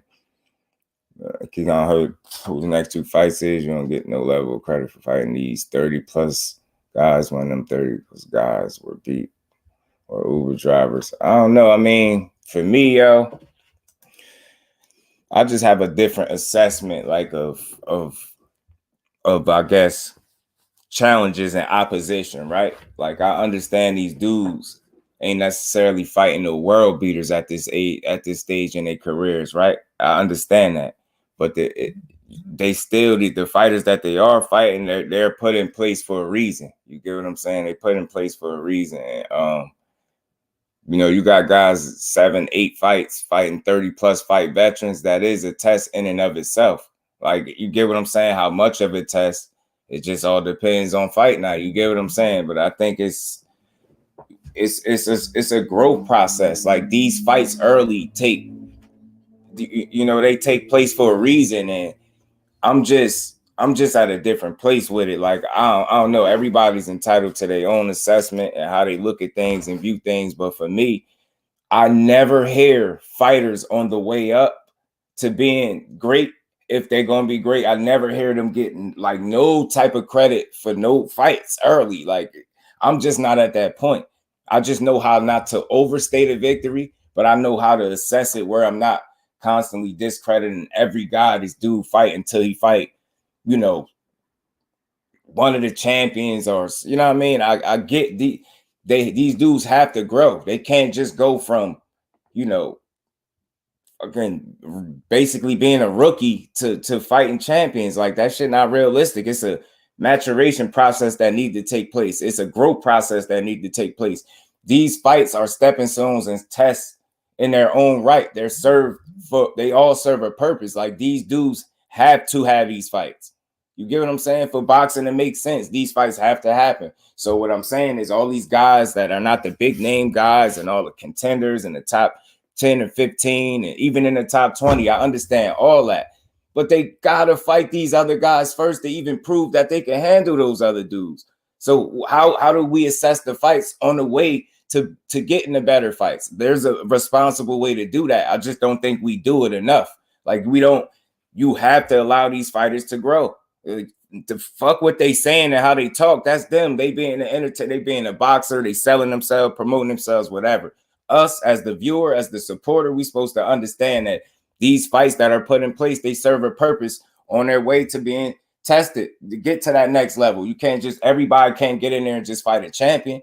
What kind of boxing, what kind of product will we be putting out there if you just throwing these prospects in there with champions? It's like you gotta allow the fighter to grow, right? We should be able to enjoy the growth process, like from fight to fight. You get what I'm saying? Now, when these dudes get an X amount of fights, then we can start, you know, holding them accountable for not testing themselves accordingly. But right now, we be talking about dudes with 5, 6, 7, 8, 9, 10 fights, like giving them 12 fights, a dozen fights, talking about they ain't fought nobody. Who are they supposed to fight right now? You get, and then the minute I say something about a prospect and a prospect fighting, they get in the comment section, oh, that fight is not gonna happen. It's like, god damn, like, y'all make it so you can't really have no conversation almost. You make it so, what are we talking about? Like, if I can't bring up a prospect and prospect calling each other out, talking shit, you get what I'm saying? Oh, that's not gonna happen. I'm not gonna entertain that. All right. Then when we talk about the guys who they are fighting, they ain't fight nobody. It's like, god damn, man. These fights serve a purpose, man. They serve a purpose. They're not just everybody not getting in there fighting world champions. That shit don't even make sense, bro. Really, people be killing dudes with 5, 6, 7 fights. Stop focusing so much on what they say, like in terms of when they're selling themselves. We got to understand more. They selling themselves. It's up for us to understand what's going on. But these fights in between, on their way to a title or being a contender, they serve a purpose. I just hear nothing but negative responses about everybody fight. Like, that shit is weird to me. Like, I don't know. Like, if some of these dudes were our cousins or our brothers or something like that, and these were their careers they'd be having, we'd be bragging about them. You get what I'm saying? We'd be bragging and boasting about them. I don't give a damn what nobody say. People can say what they want. Maybe not everybody in here, but more than likely, if Keyshawn Davis was people's cousin or brother, man, they'd be talking cash shit about how he whooping shit. You get what I'm saying? So it's like, I don't know, man. I look at boxing different, man. I'm a tough enough critic, but I'm not overly critical, man. I say that for everybody else. These fights serve a purpose, man. You got 6, 7 fights fighting a dude with 30 fights. It's an accomplishment in and of itself. You get what I'm saying? Those are the tests. I done seen other prospects get tested with guys with in the same situation, maybe a lot of fights, and you think they over the hill, they go in there and whoop on the prospect. You got a prospect in Vito Milnicki that took a loss some fights back. You get what I'm saying? Like, this shit happens. Some of these dudes get in there with these tests and they lose, they fail. You get what I'm saying? So what I'm saying is, we got to understand what purpose these fights serve early in a fighter's career. Like, we really be shitting on the dude whole career. Like, he ain't fighting nobody. Dude be 2-0. We talking about he ain't fought nobody. God damn, what he supposed to do? You talking about dudes with less than 10, 12 fights, y'all. That's not enough, man. Dude, it's not the rare. You got to be a rare breed. Y'all know what it is. And I ain't saying these dudes ain't rare breeds, but a lot of times that don't make sense, man. You see, they threw Loma in the fire early as hell because he wanted it, right? And he lost. You get what I'm saying? Got to allow people to grow, man. It's like We can't have a good conversation if everybody fought outside of the top 10 and 15 is trash. That don't make sense to me. You get what I'm saying?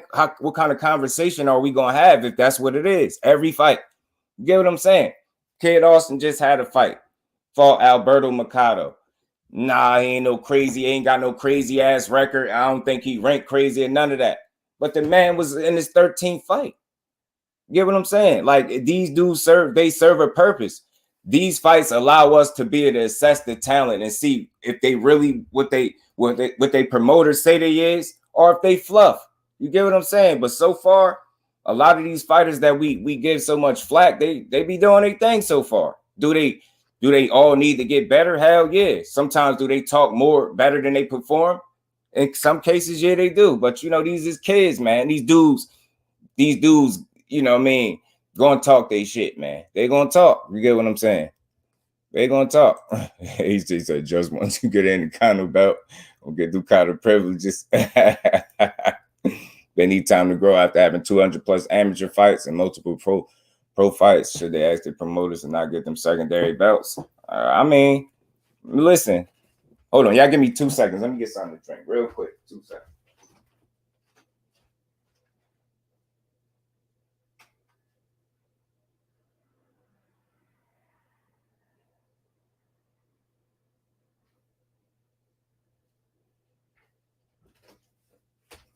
All right, I'm back, y'all. My bad. Let me get to it. Pardon me, y'all. Y'all punch that like button for me. Saying if they need time to grow after having 200 plus amateur fights and multiple pro fights, I mean, they should ask their promoters to not get them secondary belts. I don't know. I mean, shit, because to me, the amateurs are the amateurs, right? And the pros be the pros. So, you know, just because you was a good amateur or you had X amount of amateur fights don't necessarily mean you're going to transition over to the pros and be good. So I think you move your fighters accordingly. You know what I'm saying? And you don't let belts be no primary focus, man, until you got your fighter primed and ready and put in that position to compete for a title. You get what I'm saying? Yeah, he 13-0. Well, if you fight for the NABF title, you're not a prospect, but you're not a title contender either. Shit, you got to be something at that. But do that count? Secondary title will count. Pardon me, y'all.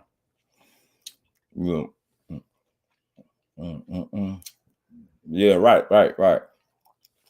They was having their own little build like that. I don't even know how we got to the whole prospect thing. We was talking about Terence Crawford. It started with him, Golden Boy. See what happened every time you talk about Crawford? I've never been stopped. I don't know why K. Arson was supposed to stop him. Again, I just hear everybody out and I respect everybody's logic because, you know, I feel like everybody I be letting on the panel, they got logic and they know they shit. So I just be happy, you know, I might have a difference of opinion, but I don't disagree with nobody. But yeah, when it come to that, I said the same thing goes like Keyshawn last opponent never been stopped, right? But I was hearing people say he should have stopped him. And I'm like, I understand why you could feel like that because of where the dude at in his career, he's not in his prime. So you feel like a young, hungry lion should be able to get in there and stop him. But for me, I look at it different. I look at it like it's a reason that dude Burgos never been stopped, and he survived bigger punchers than Keyshawn Davis. So he used his veteran tricks and his knowledge to survive that fight. You get what I'm saying? He didn't do much offensively. You know what I'm saying? He ain't landed a ton of punches offensively, but he did what he was supposed to do as a vet to survive that fight. So I said, if you could find the tape of somebody knocking him out, then I would agree that Keyshawn was supposed to knock him out. But if you can't look up and down his resume and see that nobody else knocked him out, I'm not going to expect a knockout. You could hope or want, but you can't expect. You get what I'm saying? Right. Teach. Right. Kid Austin getting unnecessary hate. The guy's fault is durable. Yeah, Cobra. Yeah. That's what I'm saying. Like, again, man, I don't tell nobody they wrong for how they make their assessment. I just think I factor in a little bit more than the average person, so my assessment don't come off as harsh as somebody else's or as firm as somebody else's. You know what I mean? It don't mean I'm right or wrong. You know what I mean? So I think Cade Austin, he got some growing to do for sure, and that's what you're supposed to see. That's what you want to see from fight to fight. You want to see what the fighter need to work on, and you know what I mean?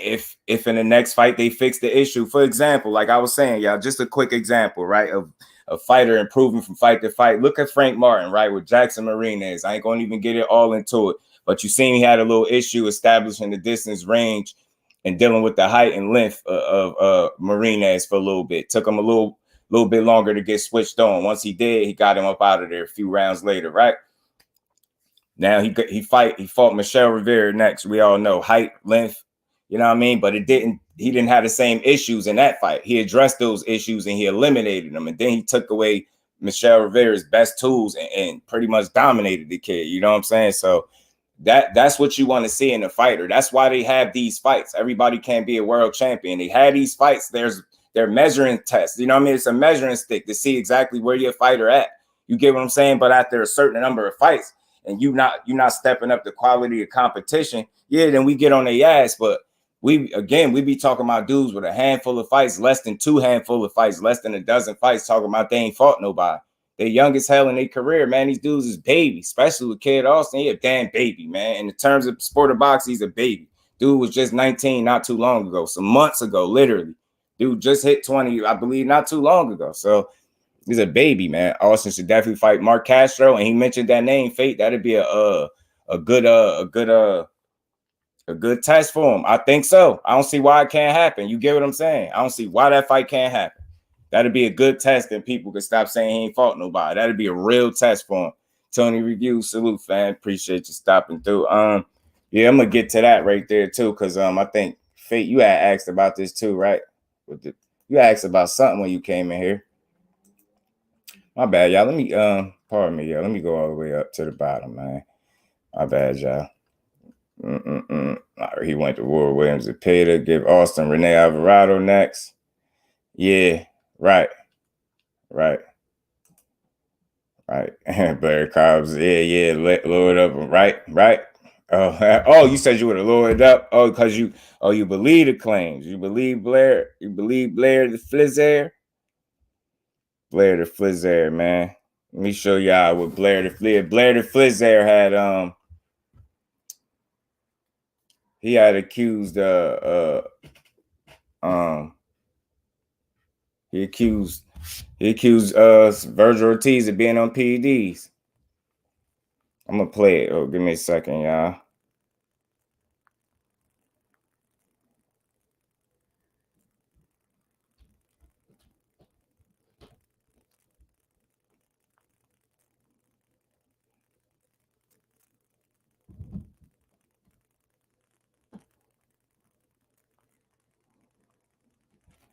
I'm gonna play this. I'm gonna play this from Blair Cobbs to show you Cade Austin is a 20-year-old fighter who fought a vet. He is in a he's shown with 100+ amateur fights. He's green. Now that's a fact, bro. That's a fact. I'm gonna play this little clip from Blair Cobbs. This is what got him where he at today. I don't like, and this is the whole thing with the whole ranking and shit like that, and promoting and ranking and stuff like that. Yeah, I got you. I don't even know. I don't even know what that, like, all that stuff is about. Let's put it like this: who's ranked number 1? Virgil, right?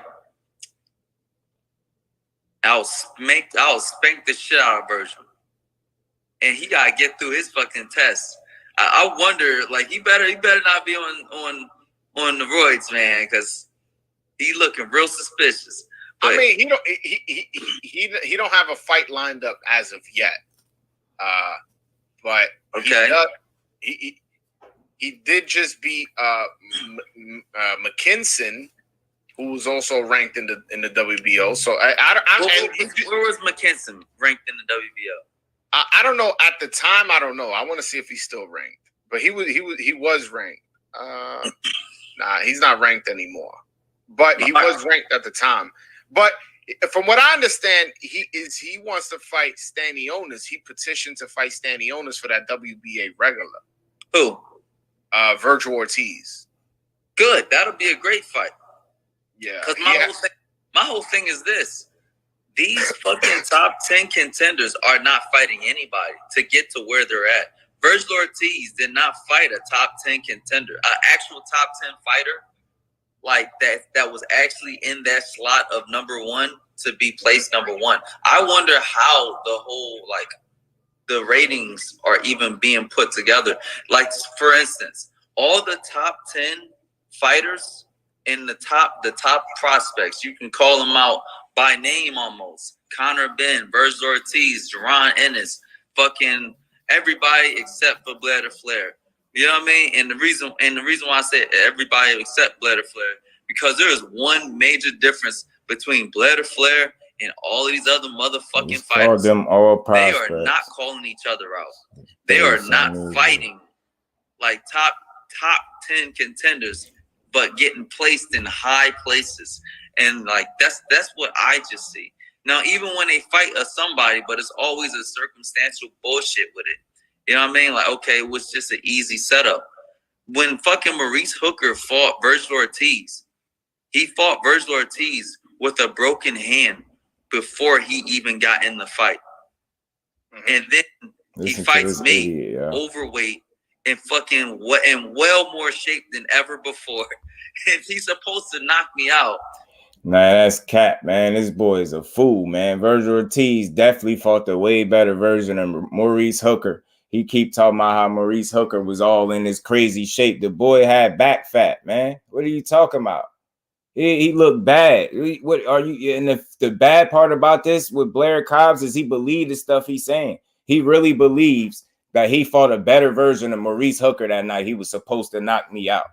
The boy wasn't even in the best shape he was supposed to be in. You could look at his body and tell. I ain't never seen Maurice Hooker look like that. He had like back fat, like rolls on it by his trunks on the side. I'm like, yo, he had a dad body. He really had a dad body. So-called fucking Terrence Crawford says. Like, you know, it's just I hate the rankings talk because we all know, like, ever since I had the conversation and Kano dropped, you know, knowledge on the rankings, like, I just don't get at the rankings no validity because of that. You know what I'm saying? I don't know. But yeah, man, that's basically, y'all heard him make the claim about Virgil Ortiz being on steroids. You know what I mean? Or he might be, he looking suspicious, right? So here we are today with him having to retract the statement, man. Did we still got it up? Man, don't tell me this dude took it down. I try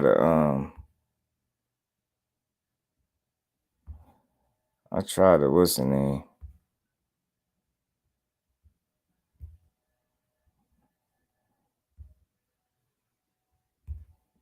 This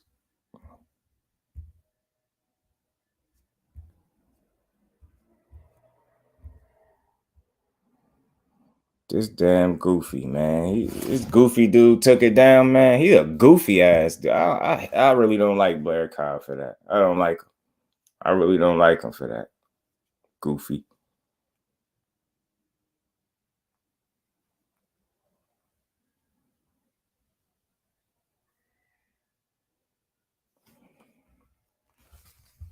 right now, I need you guys to understand that Virgil Ortiz is a clean fighter. Virgil Ortiz is a clean fighter. Hold on, man. This dude retracted his statement. Let me see if I can get the whole video because he really took it down. Geek.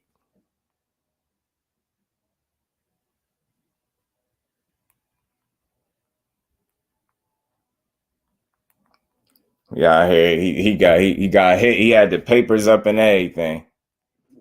BLAIR COBBS crazy. Big retraction statement on all my accusations of Virgil Ortiz doing performance enhancement drugs.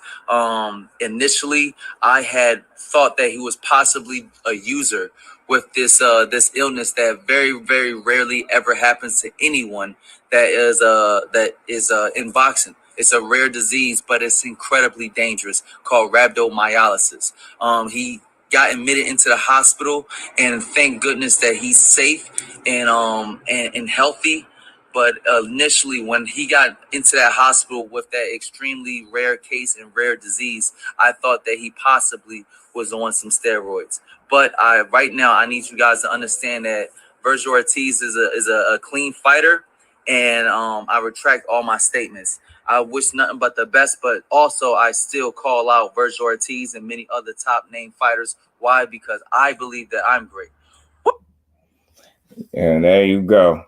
There you go. Blairy, the Flairy. You know, it seemed like he got hit with a defamation or something like that for saying, Virgil Ortiz was on steroids or something like that, or you think he's on steroids. And then he got forced to take it back. So Blair's a silly character, man. He's a character at this point. And he called out he been calling out everybody lately, man. He a weird dude, man. He a weird guy. He's a weird guy. There's someone defamation lawsuit. Blair Cobbs and Virgil size look stupid. Cobbs talks with some sweetness in that voice. That's the player. Woo! I believe most fighters at a certain level are all on some type of legal substance. All with people like Canelo Banks, such as getting caught with no consequences. Right, man. That's a good point, yo. That's a good point, Tony. People boxing need to clean that up for real. Blair is a foolish guy. Yeah, he got the law, T. For real, man. I was like, damn, it wasn't that serious because that ain't really grow no legs. Was the point of testing, right? Yeah, if they're gonna just cheat, right. Because I think certain people get slaps on the wrist. To be honest, they just don't treat everybody the same. You know what I'm saying? Right. Teach. Right. You know what I mean? And it's crazy. That's unfortunate in the sport that we love so much, man. You got people that just refuse to participate and be cleaned on it. Like, that's crazy, man. Playing with somebody's life like that is crazy. There's an opponent to threat a lawsuit to the edge of trash talk. Blair, woo, man. Blair the Flair, man. So yeah, he had retracted that statement, man. He said he's still calling people out. Whatever. You know what I'm saying? Whatever, man. At the end of the day, this is entertainment, though. He funny, but you can't put jackets on people if you don't know. You know what I'm saying? Especially stuff like that, man. You are going after that dude, character and his reputation playing like that. Like, you don't know if he cheating or not. You get what I'm saying? All because he had a situation with his, rare. You said it was rare, so it's like, you get what I'm saying? How did you tie that to steroids? Like, that was weird. Or PDs, whatever you want to call it. You know what I'm saying? But yeah, he retracted his statement, but I don't know why he deleted the post in which he retracted it. I don't understand that. People already got it. You know what I mean? People already clipped it and made videos out of it, buddy. So much for that.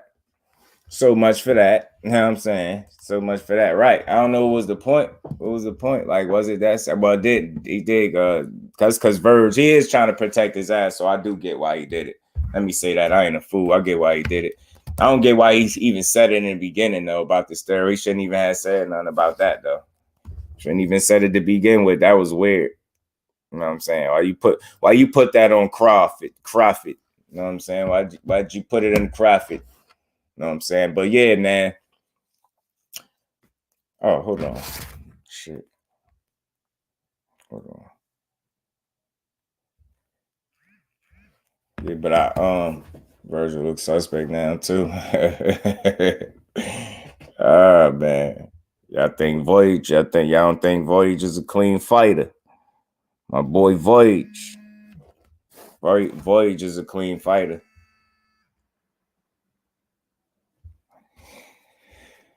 Perhaps he realized how stupid he looked. Yo, maybe, BC, even trying to, because it looked like, written down and staged. Like, you look silly, man.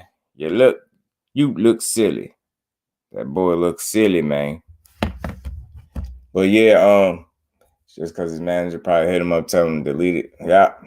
Yeah, to create press on the fight. Something, right? Something. Because why else would you just post and delete? You know what I mean? You took your time to post that and say what you said. And it's people already clipped it and did what they did with it, so you might as well have stood on it. You know what I'm saying? You get me. Your boy went to Golden Boy talking shit, the PVC, like, what you got today, Judge? You know what I'm saying? You know what I'm saying? What you got today, Judge?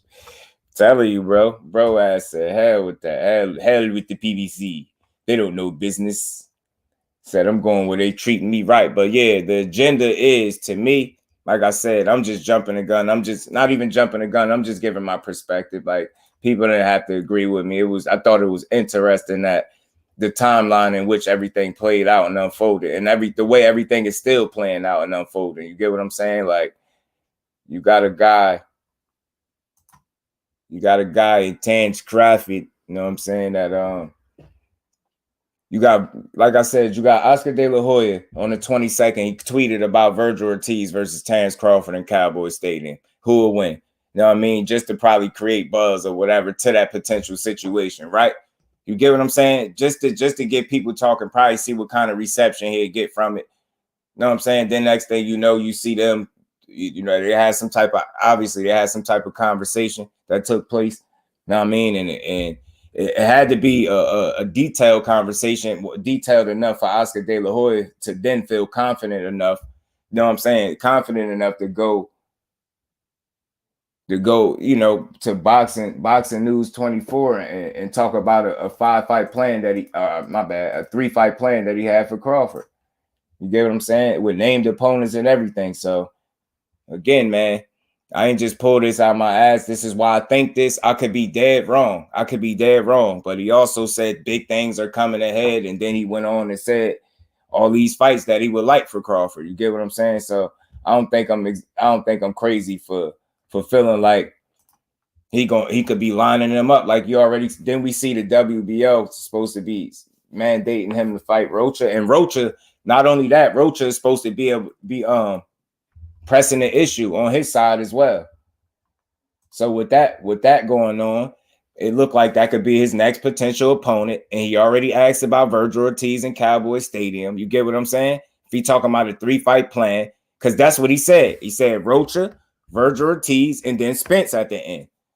You get what I'm saying? Which I think is, at that point, that'd never happen. So he just talking at this point. But I do think the first 2 names that he did mention was realistic. You get what I'm saying? You have to be a fool if you think he gonna fight 2 more fights, and then in the 3rd fight, Spence gonna be still right there sitting there waiting for him. Like, get your ass out of here. That's what Oscar went wrong. He said way too much. You know what I'm saying? He played his hand and he just be talking. But I tell you what it seemed like his plans is to get him in there with Rocha.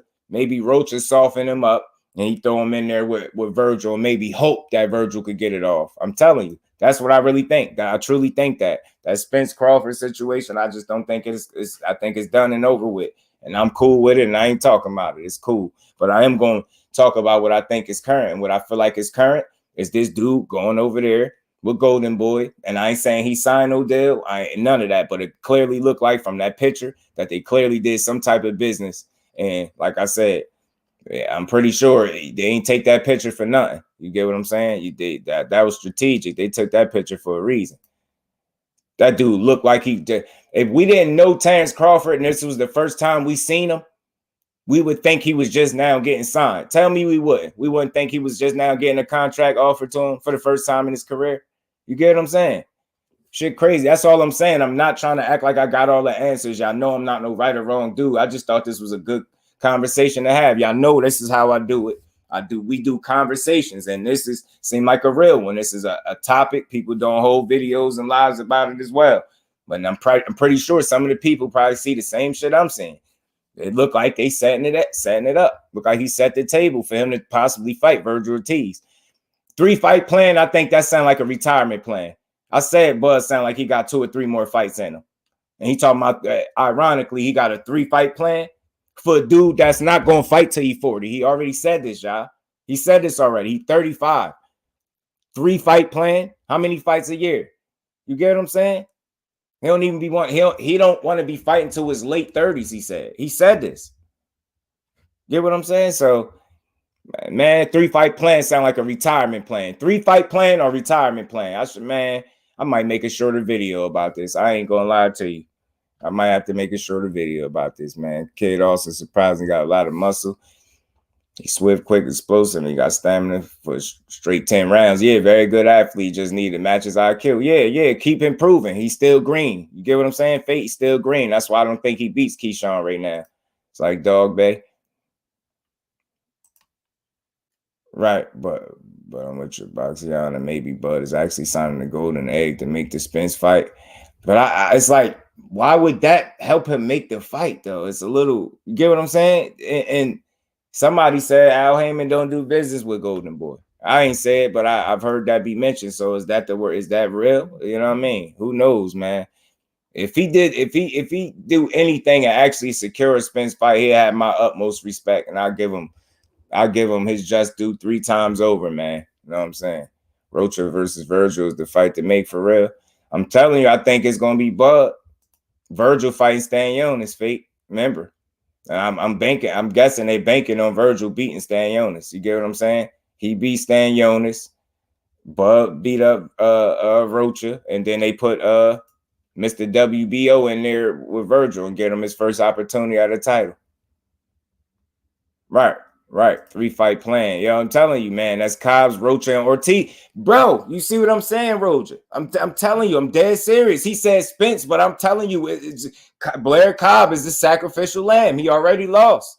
He ain't got nothing to lose by getting him beat up again.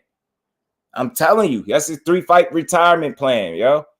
3-fight plan or retirement plan, y'all. I think it's a retirement plan. You know what I'm saying? I think it's a retirement plan, y'all. I think so. You grow the balls and fight EJ. Yeah, right? You know what I mean? Be old by the time. That's what I'm saying. You get what I'm saying, Mike? You see the writing on the wall. Do you see what I'm saying? Do you see why I felt like when he asked people about, you know, Crawford and Ortiz, this is what it was. I'm telling you, man. Look, I don't want to listen. Y'all know me. I ain't passing this off as no fact. I'm just telling y'all it sound like it makes sense to me. Why else ask this? And then this is before he had the little sit down with them, the conversation or whatever it was. And you get what I'm saying? Then you already hear about the Rocha situation with the WBO. I hear Rocha is going to force his hand. You know what I'm saying? So he get a fight with Crawford. I'm telling you, Rocha, Blair Cobbs, and Virgil Ortiz, he going to retire. Yeah, Rocha next. I think so too, bro. Cuz was good with it, man. He fumbling the business. Facts, cuz he tripping. And I think that's because he think he know better than what he do, yo. I think so. Dude crazy. Left one promoter for another promoter. Thought he loved being his own boss, man. You took the thoughts right out of my head, bro. I was about to say, I guess being your own boss ain't as cracked up. You know what I mean? Ain't all what it, you know what I mean? What you thought it was, huh?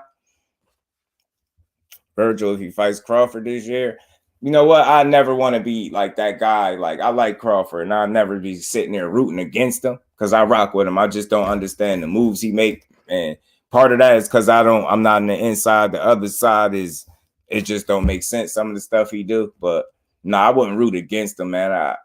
But I tell you what, that the longer he's around, you get what I'm saying? And that fight happens, that becomes a tougher fight for Crawford because he's getting older. Get what I'm saying? And if Ortiz is getting better, if he's truly getting better how he think he is, it's gonna be a tough fight. But I still lean towards Crawford beating him, yo, because he ain't no slouch now. You know what I mean? But it'll be a tough fight. I will say that, because if you had, that's gonna be a tough fight, yo. Ortiz gonna keep coming. You're gonna have to really knock him out. Locked in will be okay. Prime since they're changing the boxing game and all. Right, Jay. Right. You get what I'm saying? I thought they was changing things. You get what I'm saying? If you forget about Boots and Bud, Golden Boy, man, you can forget about it, man. Spence part is the selling point, the clout. Facts, Facts. Just getting Bud the benefit because, right? If his own balls got to do cross-promotional business, what's wrong with people? Family, are y'all using your heads? He going to have to. And again, that's a great point, bro. That's a great point, but that's the point, damn, who was just up here? Who was just saying this? Was it D3 was just saying this? I think it was D3 that was just saying this. And that's the whole thing. So the Spence is, but we get it. We with it. Because look, my bro E on it. Look, That's the selling point. The clout. My bro said the clout. That's exactly what it is. You going over there, and then notice he hinted at doing business with other promoters and networks and stuff like that to kind of make it sound more believable, because you know that's the only way you can make that fight if you're willing to do business with other networks and promoters. Goofy, but we all know what you're gonna end up doing. We all know what you're gonna end up doing. If he signed the actual deal, like my bro D Free saying, like we all been saying, we didn't pass it along as fact. If this is in fact what he's doing, that is a strategic duck move. Strategic duck move. You won't be getting no EJ. You won't be getting no EJ. And we know I'm cool. I'm cool. I don't even care. I don't even care. I don't even care. I don't even care. Rocha, Butab, and Blair Cobbs. Oh, man, I'm telling you, man. Now he's gonna throw Virgil in there. I think he's gonna try to get Virgil in there. I really do think because I think he's gonna be comfortable with throwing Virgil in there with an older Crawford. I think so. I really do. Business owner, some signs, checks to you too. Yeah. Yeah, man. Butab got a chin. Yeah, he do. He do. He got one. But that's all I got. Yeah, right. And again, I bring up things as they come up. Like, you know what I mean? I ain't gonna recycle this. I ain't gonna keep talking about it. I didn't have this thought process the other day when I spoke on this. I didn't think this deep into it, but I did today. Damn it. And it seemed like that 3-fight plan did sway my opinion, man. He looked like he got plans to not fight who we want him to fight. He gonna continue doing what he doing. You know what I'm saying? And Roach's name a lot this week. Facts, yo. Facts. So I mean, maybe we could be wrong, but again, if that's the route he going, those fights are a possibility. We know which fights are a possibility if he go that route, and we know what fight is not. That's all I'm gonna say. So I'm cool on him. Ortiz said I'm not ready, but that's a cold statement. If I'm not ready, I won't bug. Yeah, man. He said it. But it would be better if younger Virgil beats the potential retiring Crawford to open the door for more great big fights. Shit, it'd be, maybe for boxing, it ain't gonna be good for Bud. He get his ass beat by Virgil. If he held on that belt that long, didn't fight undisputed just to get beat up by one of the young, hungry lions, that's the ultimate blow up in your face. Like, damn, you know what I'm saying? EJ be crying laughing at that. So Paul is ducking, just get screwed over by Golden Boy. It's gonna be bogus. Cat salute. Appreciate you for pulling up. Random Alonta's fights first Thursday on ESPN Plus. Right. We like Alonta's Fox, man. We like the Fox brothers, man. I like the Fox brothers. I'm with you, T. Appreciate you for adding that, my brother. Alonta's. Got boy Tez in them. You know what I'm saying? It's that boy Tez in them.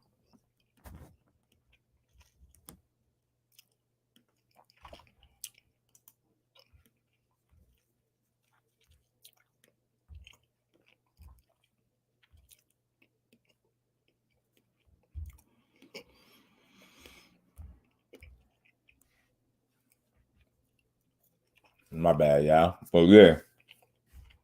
So again, with him setting the table, asking about Ortiz, then the meeting, the WBO mandate situation with Rocha, looked like it's a foregone conclusion. Like that dude, you know, is going to do some type of business over that side. And no wonder. Another thing is, no wonder Oscar kept calling Crawford the #1 pound for pound fighter in the world, even though he know that's an incorrect statement, because he ain't make the one fight and beat the one guy that would make that statement more true, make it an actual true statement. And get what I'm saying? You can't make that comment. And they've been stroking his ego and playing nice and having nothing but good things to say about him. This is why every time Bernard Hopkins speak about him, he bigging up Crawford and taking shots at Spence. They've been doing this all along. They've been setting the table the whole time for this dude to do some type of business with them. That's why, because you can't find no recent interviews of them talking crazy, saying anything crazy. Let them tell it that he just gonna walk through Spence, and they'll have no problem stroking his ego, making them think that. And he crazy because that's what he running with. Macabre and Bottle Jack fighting co-man for Jake. versus Fury for the belt. That should be a good fight, man. I like Badu Jack, man. I like Badu, man. I rock with Badu. Badu. But yeah, man, this was just a little bit of the exchanges. You know what I mean? And Keyshawn and you know, Devin Haney had said something once upon a time too. So again, my bro D-Man had asked me, do I think Keyshawn elite? Because I said, is Kid Austin ready for the elite? But I wasn't referring to Keyshawn when I was speaking about the elite for Kid Austin. He mentioned Devin Haney too. So you know, you keep that little dude over there if y'all want to keep his confidence. So he's speaking about Kid Austin. Keyshawn and Devin don't want no smoke. They both don't have chins. This is Kid Austin. This is Kid Austin words. This ain't Just Do words. This is Kid Austin words. You know what I'm saying? Hey, look, he doubled down. You know, here go Devin Haney when he spoke. Floyd Schofield need to keep my name out of his mouth. Dude, sorry. You know what I'm saying? Get what I'm saying. You know what I mean? All I have to say is keep your father out of grown man business only because I don't want him taking anything personal. I beat his baby boy up. We've seen that. You know what I mean? Y'all want to talk about my opponents for a step-up fight? And he said, I don't fight tune-ups. You know what I mean? Dave took another shot at him, man. You know what I'm saying? So the young boy, the young kid Austin been, you know, been going back and forth, man. Been, you know, he talking his talk right now. He talking his talk right now, man. But he gonna have to stand on it, man, because we gonna remember all of this. We gonna remember it. And again, I just don't think it's none. We're holding people accountable. Or sometimes I think people don't understand what content is. I noticed some of the comments come from people that don't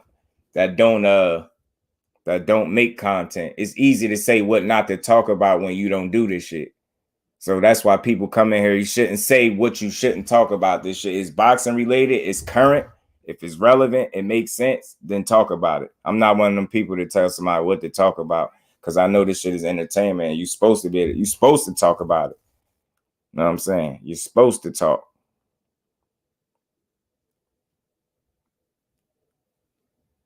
Yeah, but Kid Austin been applying pressure, y'all. That's what he been doing. I mean, at least he been talking his talk, should I say that?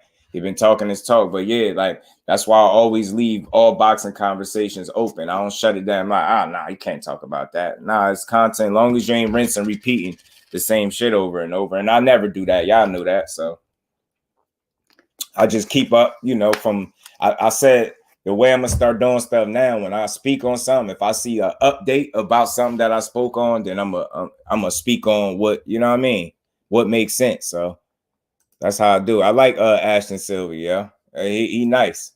He nice, man. If you want to prove it, they better fighting each other. Right. And that's all we could hold their asses accountable. You get what I'm saying? When they be talking that shit like that, we hold them accountable, bro. Quick, my sis. Appreciate you pulling up, Queen. How you feeling, sis? Let me drop a flame for my sis.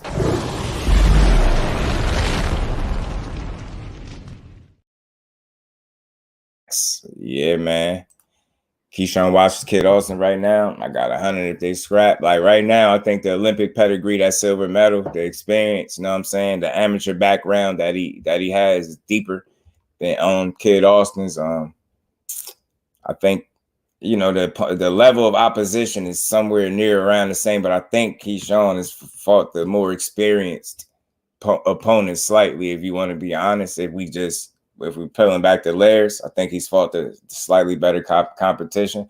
So, you know what I mean? He obviously kind of somewhat on the fast track for a reason, not to say the Kid Austin not. He's 13-0. You get what I'm saying?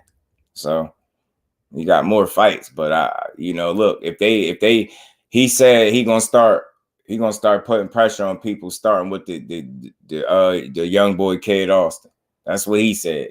You know what I'm saying? So he said he tells peoples he with that. He said, so set it up. That's what he said. He ain't say, nah, I'm with Top Rank and you with Golden Boy and we can't fight.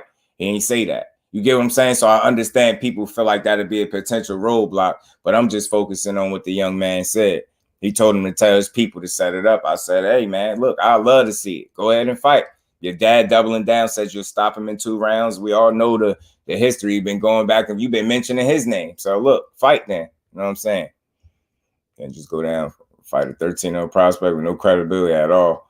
No offense. Yeah, no, he can't. It wouldn't make no sense. But again, y'all know where I'm coming from with this. Like, these dudes be calling for it. I feel like I was more vested in the Keyshawn one because they're more closer.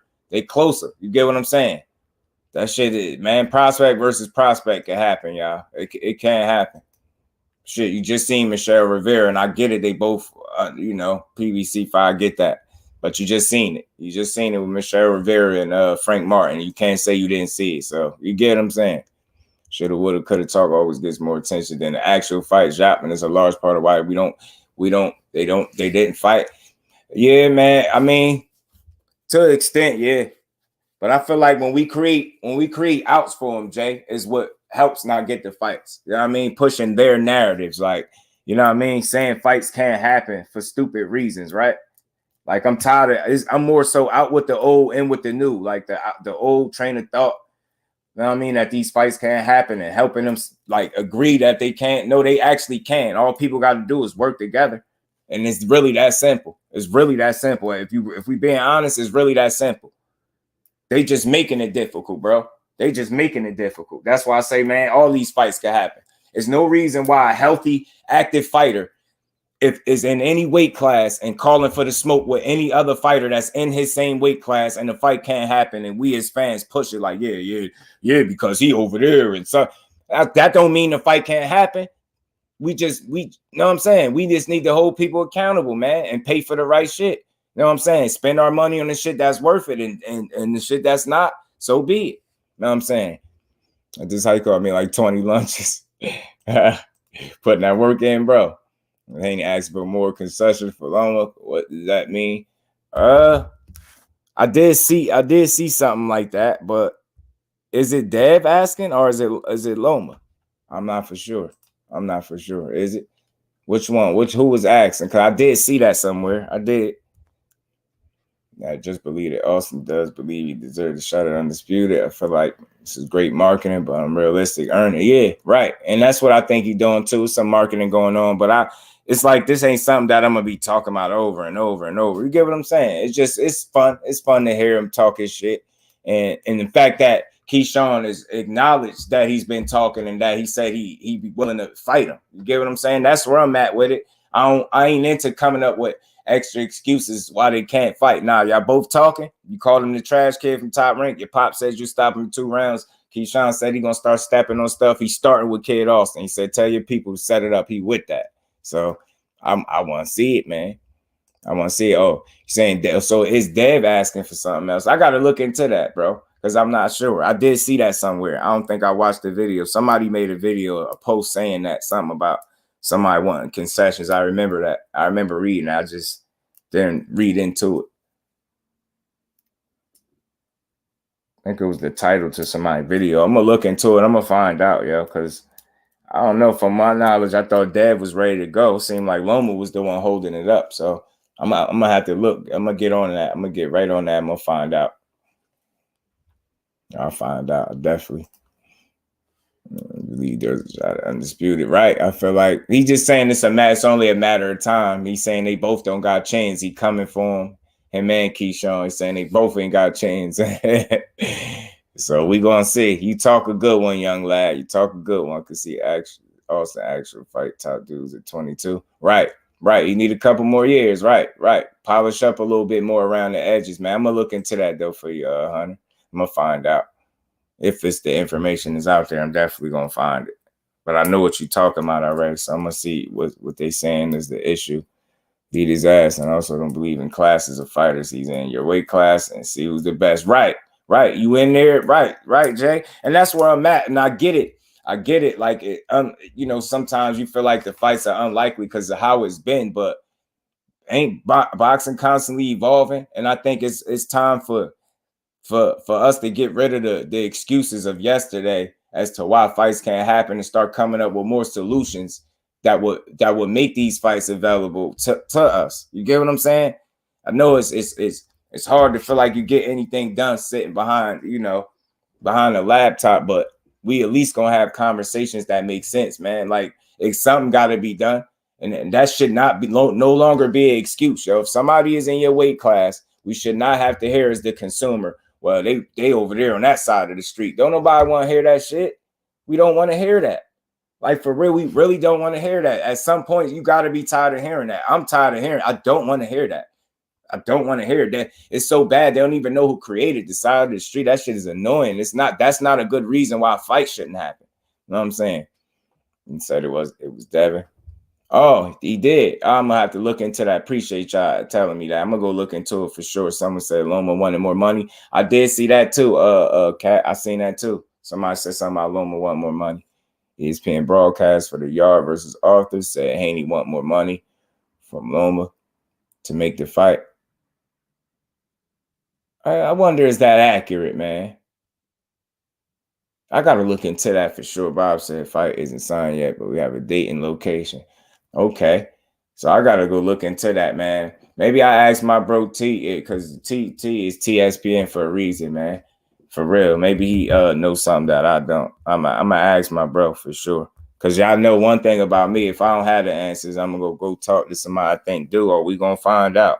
You know what I mean? We gonna get the answers. For his power. Look at Tank. He know he got power, but he boxes. He knows it will come naturally at his levels. I think his dad believes he can because of some sparring. I'm telling you, bro. And again, that's what I was looking at too. Fate. You know how hard he say his son hit is ridiculous. He say his son hit so hard, and it'd be like that. He would have knocked that dude out Saturday if he was hitting that hard. But hey, maybe they have to learn the hard way, man. But I'm with you though, Fate. You seen the video of Carol Brook on the Poker Sugar? Yeah, quick. I seen somebody thumbnail. Was it 7, 8? I don't want to put that on him if it was him. I thought it was 7, 8. Yeah, what's wrong with him? What are you on, man? It's a game video. Oh man, I gotta check it out. I'm gonna check it out. Damn, Cal, what you on, Cal? And you ain't even retired yet, I don't think. I think Cal Brook's still active. I think. That's crazy.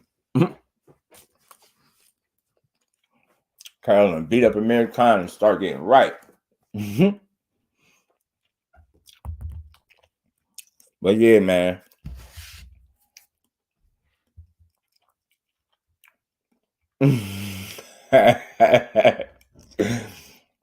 I got to the comments be the worst, yo. I'm gonna go check that joint out.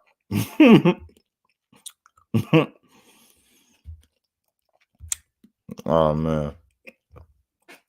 Now who's cat? Oh, yeah, that's something else.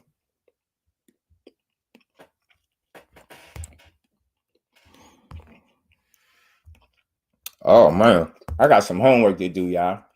Appreciate you, sis. Thanks. Appreciate you. Hey, you having a good ass time, huh?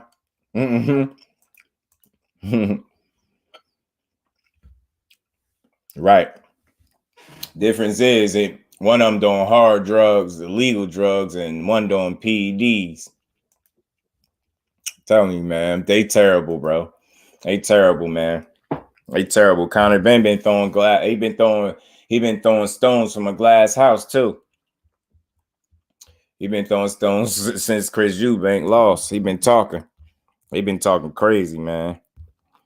All right, sis, I got it back. I'm gonna check that joint out, man. Conor is shot, bro. I mean, not Conor. Carol crazy. Conor crazy for running his mouth like he been running it though. But yeah, man, I know. Of course, I know a Kid Austin ain't gonna fight. No Devin Haney, right? I know that, but I just like I like some of the talking that they doing because I know they're gonna have to stand on it. You get what I'm saying? I know it. No, they're gonna have to stand on it. I felt like him and Keyshawn should happen because Keyshawn talking about set it up, not Dave. I know he ain't getting that, but why not get prospect versus prospect? Why not throw his ass in there? Cause I'm tired of dudes keep talking about guys that they're not gonna fight. You should read the comments under the video. I got Kel, get ready for the Conor Ben fight. Oh man, oh my bad. I was already up here. My bad. Eddie will still make the fight. You know he will. Under the Beavers pics posted he was with his kids, saying hanging with my 2 sons, and someone said, who babysitting your son? Canelo. Yo, yeah, people be tripping, yo. The internet undefeated, yo. People will say anything to a person online, yo. Keyshawn versus Austin, you get what I'm saying, right? I don't think I'll be too far off. We just got to change our way of thinking. They already have us programmed into thinking that stuff can't happen. But you get what I'm saying? But it's as simple as networks or promoters working with each other. It's that simple. I know it's been the way it's been for years on end. I understand that. But when is that enough? When does that change? And when do we change our way of thinking? You get what I'm saying? Those fights can happen. They should happen. You get what I'm saying? These dudes is calling for it, man. That's where I'm at with it in boxing. I want to come up with reasons why the fight should happen instead of helping them come up with more reasons why they shouldn't. Meanwhile, you know what I mean?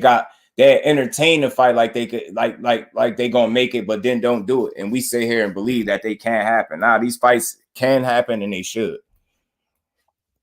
I like it. In September, I see it. Yeah. You get what I'm saying? Fate, I'm telling you. He responded like again, man. When he used my thumbnail, that's what made me want to talk about it even more. You know what I'm saying? But hey, they've been going back and forth a little bit. You did. They've been going back and forth. You smell me. You smell me. Where that? Look at him. Look, he said he with all the shenanigans this year, respectfully. Anybody want to fight, I'm with it. Starting with this kid. This Austin kid, I'm on BS. What's up, little dude? Tell your peoples I'm with it. You get what I'm saying? He said, don't nobody be knowing what I got going on. They just see me when I pop out. Look, that's Keyshawn. This is up-to-date shit. This ain't no old-ass shit, yeah. He currently, he on that. You get what I'm saying? He keep talking about it. Right. I'm telling you, Fate, for real, man. Keyshawn ain't gonna be no walk in the park. They could get that out their mind. The dude could fight, man. The dude can fight despite what people think of him. He can fight. That's when he used my thumbnail right there. So, you know, talking that talk. See? Talking that talk, man. You know what I'm saying? So, look, man, I'm like, look, set it up. Set it up. Set it up. Look at him, man. Tell your peoples he wants smoke, man. That's all. I'm just saying I'm not coming up with no reasons why they can't fight. Y'all in the same weight class? Oh, all right. Y'all got somewhere close around the same many fights? Oh, all right. Y'all both sitting here talking like y'all could beat each other and y'all want to fight? Oh, all right. You get where I'm going. Like, I'm tired of that, man. I get it. I get people. Y'all be mad at boxing. No, these fights can't happen, man. These fights can't happen, man. Pressure need to be applied, and people need to show the general interest in these fights. You know what I'm saying? Hold people accountable. Why should they continuously talk crazy to each other and not fight? It ain't nothing stopping y'all. Same weight class and all that. I ain't trying to hear nothing. I want to see it. That's what I want to see, bro. Get your and man, Kid Austin comments pissed me. Y'all not gonna lie. There was one coach responding to everyone saying Devin Keyshawn don't got a chance. He worked with them. He doing an inside joint. He doing some sneaky shit, huh? Hope Davis keep that same injury with Martin. 100%, Jay. That too. He ain't off the hook. This is just the more recent one that he talking about. So it's like, you get what I'm saying? We got a paper trail, bro, of him not standing on business. Look what he said here. Why we can't hold him accountable to this? Why? I'm pretty sure if I had him on here, he'd say he ain't got no problem with standing on business. And look, I think this is a fight that he win. I like both of these dudes, but that Olympic pedigree ain't nothing to sneeze at, man. Kid Austin, we'll see you in the building April 8th. Yeah, I'm saying, come through, Kid Austin Schofield. Yeah, he was Golden Boy. And again, glad you said that, because what did Oscar just say, y'all? What did Oscar just say? Hold on, man. Let me go to it. Let me find it for y'all. That's why I love playing clips, man. What did Oscar just say? Let me see this real quick. What Oscar just say right here? Check him out, y'all. Check him out. Check him out. With him again, I have a good feeling that he liked what he heard today with me and Hopkins. Looking forward to go back a little further our discussions with we're looking forward to further the discussions So maybe we can make a Rocha versus Crawford fight. Wow. You know, so that's your goal, Oscar. You want to sign Crawford for you thinking how many fights? I mean, look, we can deliver whatever fights he wants. Yeah. He's the best pound for pound fighter in the world now. So thanks, brother. That's why they keep telling him that. That's why they keep saying he the best pound for pound fighter in the world right now without having to prove it, because you want to make sure you say all the right things. So when you reach out to him to try to do some business with him, he be on board. He can't say, hey, why don't you just kicking my back end saying this, and that? You get what I'm saying? It's a reason why these dudes have been being nice to this dude all along, man. Y'all seen the play all along. Y'all probably knew he wasn't going to like it being his own boss for too long, huh? It's just a theory of mine, just my train of thought, man. None of this is the facts. I'm just telling y'all what I think.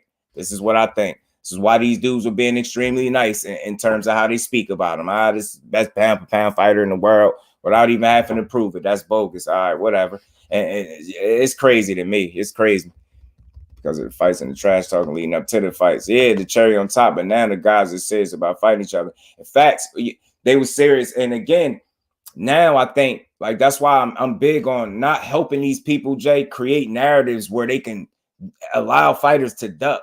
We be really sitting up here saying, no, that fight ain't gonna happen. Y'all, you shouldn't even talk about that.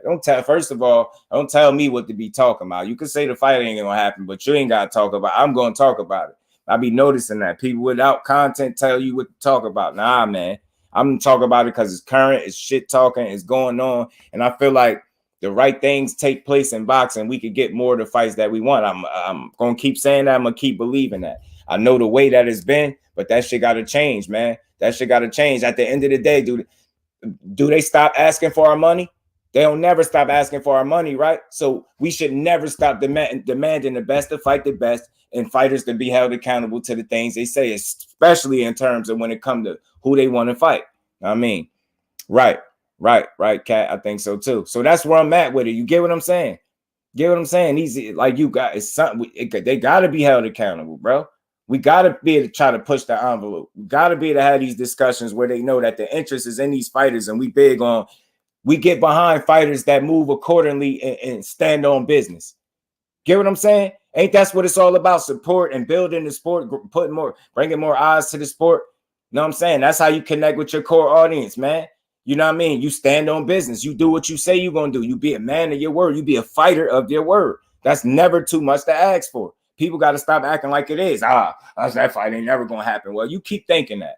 I'm going to keep seeing the glass half full. You can keep seeing it half empty. That's cool with me.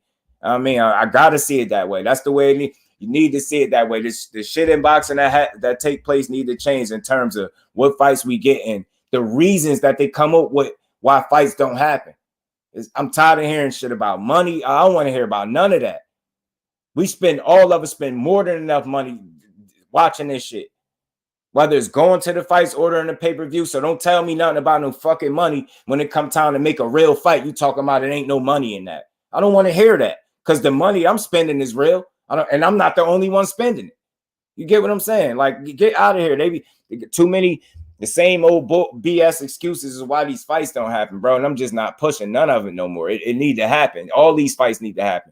You see two dudes in the same weight class around the same number of fights. Know what I mean? You asking for the smoke. Are you sitting up talking like you want that? Then go get it. Go get it. That's all. That's where I'm at.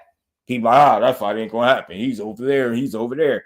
That don't sound like a good enough reason why the fight can't happen. And let me get to my point when he mentioned Golden Boy, why I mentioned just knowing he's with Golden Boy, right? Schofield, the money should not, right. Should not be an issue. They ain't gonna break the bank right now, Hunter. You get what I'm saying? So don't make that excuse is dead. So what's the one roadblock that we know they might try to use, right? They're gonna say it's cross promotion, right? Golden Boy ain't doing business with such and such. Well, listen to Oscar, what he just said. He's the best pound for pound fighter. Watch what Oscar say. So Queen, salute Queen. Appreciate you stopping through. Miss Queen, son kiss. So Kurt, my bro, appreciate you, son. How you feeling, Kurt? I have a good feeling that he liked what he heard today with me and Hopkins. How likely then? How confident? Yeah, nah, he ain't beating cheese, bro. He ain't beating cheese, Fate. That'd be a bad. Oof. I bet you he'll feel them punches then, because he was just on an interview talking about he don't feel punches. Are you that you could close a deal with Crawford to get him and Right. Rocha and Right, him Faith. and Virgil? Yeah, we can get him and Right. Rocha, him and Virgil. Look. We can even get him and Errol Spence. Wow. So, you know, this is the way we work with other promoters, and, you know, we want to make things happen. Did you hear what he said, y'all? 2000. We can get him and Rocha, him and Virgil. We can even get him and Errol Spence. Wow. So, you know, this is the way we work with other promoters, and, you know, we want to make things happen. We want to make 2023 the biggest year for boxing. So I'm going after everybody. I'm back, baby. Yeah. I am back. If you could, Man, do you hear him? Again, why is it too much to ask to hold him accountable to what he's saying? The big roadblock that we know everybody is going to use when it comes time for somebody like a Kid Austin or Keyshawn Davis, the fight, they're going to say what? They're on different sides of the street. What did Oscar De La Hoya just say? What did he just say? This is how you're going to make the fight, working with other guys, right? Didn't he just say this? would be the first fight. We want to make 2023 him and Rocha, him and Virgil. We can even get him and Errol Spence. Wow. So, you know, this is the way we work with other promoters, and, you know, This is the way we work with other promoters. That's how you get the fights done, am I right? So again, I know it's Oscar, I get it, but I don't care who it is. Didn't he say 2023, he want to make it the biggest year in boxing? He back, baby, he going for everybody, this and that. All right, well, make your Kid Austin. You got a real challenge. You really believe in this kid talent, put him in there. Because Keyshawn Davis said, tell your peoples he with it. That's all I'm saying. That's it. I'm not trying to come up with all this other Oscar this, he's a liar. I get all of that. But it's time for people to stand on business. And what better year than 2023 to stand on business in boxing and everybody we start getting these damn fights. Like, come on, man. We never asking for too much, bro. Does bro not have a real opponent? Yeah, Michael Williams Jr. Jay. He fighting a young boy getting the opportunity of a lifetime. Michael Williams Jr. is the young kid that fought John Bowser, the dude that Richardson Hitchens about to fight. He got stopped in that fight. You know what I mean? He had a bad showing, but you know, he got an opportunity of a lifetime with this Broner situation.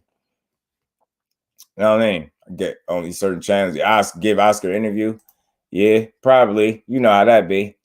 You know how that play. You know how that be. I just wanted to play what he's saying because he, at the end of the day, he the head of the he the head, right? He is Golden Boy, so, right? You know, this is the way And we Crawford work with still other beats promoters, and, you know, we want to make things happen. We want to make Me too. 2023 Me too, Kat. the But biggest year for older, boxing. it might get tough. I'm going after everybody. Might get tough. I'm back, baby. Yeah. I am back. I am back. What would be I the am first back, fight baby. you would make for Terrence I am if you guys back. were able to sign him? I wouldn't mind watching Terence with Rocha. Yeah. That's the fight. And then we have Virgil.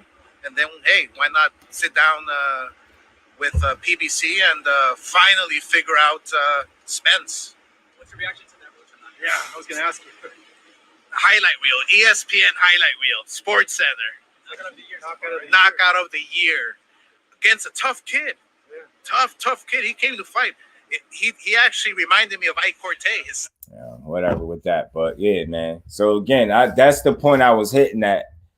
Really, like, you know, that one roadblock that we know everybody gonna yell out, that cross promotion shit, different sides of the streets, they gonna make that excuse, push that excuse, and feel comfortable with it. Well, Oscar just said he back. He willing to make, you know what I mean, fights. He working with these other guys and getting these fights done, right? So get the fights done. That's where I'm at. Self-accountability. Why would he be sitting up here just saying that? And if he is, then call him out on it, man. Call him out on it and hold dudes accountable, man.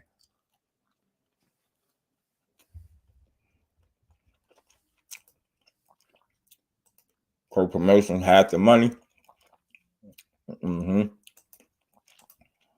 Oscar Phone, you know he is.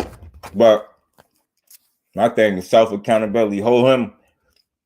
He actually reminded me of Ike Cortez. Hold him accountable to the stuff he I says. was getting flashbacks. Oh, yeah. Good counter punch. Real quick, break that down. Rocha versus Crawford. I think that fight happens. Rocha versus Crawford. Hey, then Virgil, then we go after Spence, whatever it is. I mean, I have to sit down with Crawford again and figure out a game plan. But they're writing on the wall, y'all. Fights lined up for him. Thank you, Oscar. All right, yeah. That's all I'm saying. Writing on the wall, y'all. Writing on the wall. Writing on the wall. But about to lose. I'll tell you what, he playing with fire though. You keep fighting this inferior opposition and subpar competition, or not even that.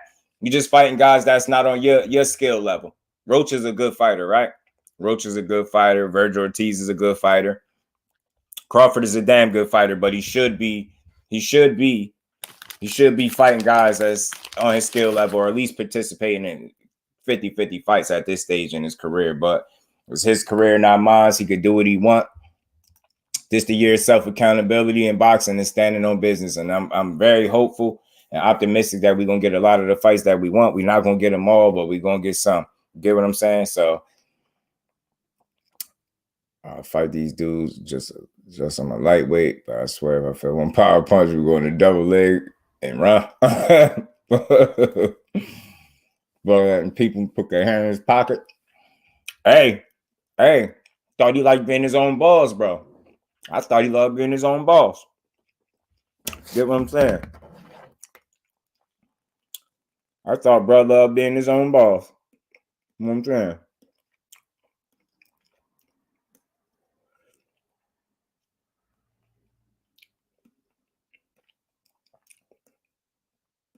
And I think they caught him right at a time where it made sense. He got that one fight under his belt.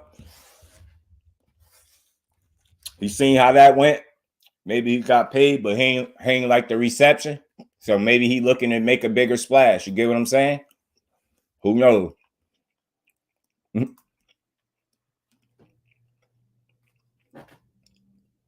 Now, little golden boy about to take 40%. To be honest, Hunter, I don't think he ever did, yo. No disrespect to him. I don't think none of his fights was 50-50. I think the fights that could be 50-50, he just never had them. You know what I'm saying? The real guys that would have been 50-50, or the timing in which he fought some of these dudes. You know him with you, Kurt. And again, if he goes this route, y'all, that shows us everything we need to know, or it's going to confirm what a lot of us like me and Kurt and plenty others, countless others already feel. You know what I mean? Respect to Terence Crawford. He's a hell of a fighter, but not giving us the biggest fight we want. You left a lot of meat on the bone. You let a lot to be desired, and it's pretty corny at the end of the day. Duck and Tank, LOL. Crawford, make sure Tank are around. He's stupid, bud. The best fighter I've ever seen. Right. Does anyone know what happened with Bud's case against Bob? I think that fell by the wayside almost, right? Fell by the wayside. I think, right?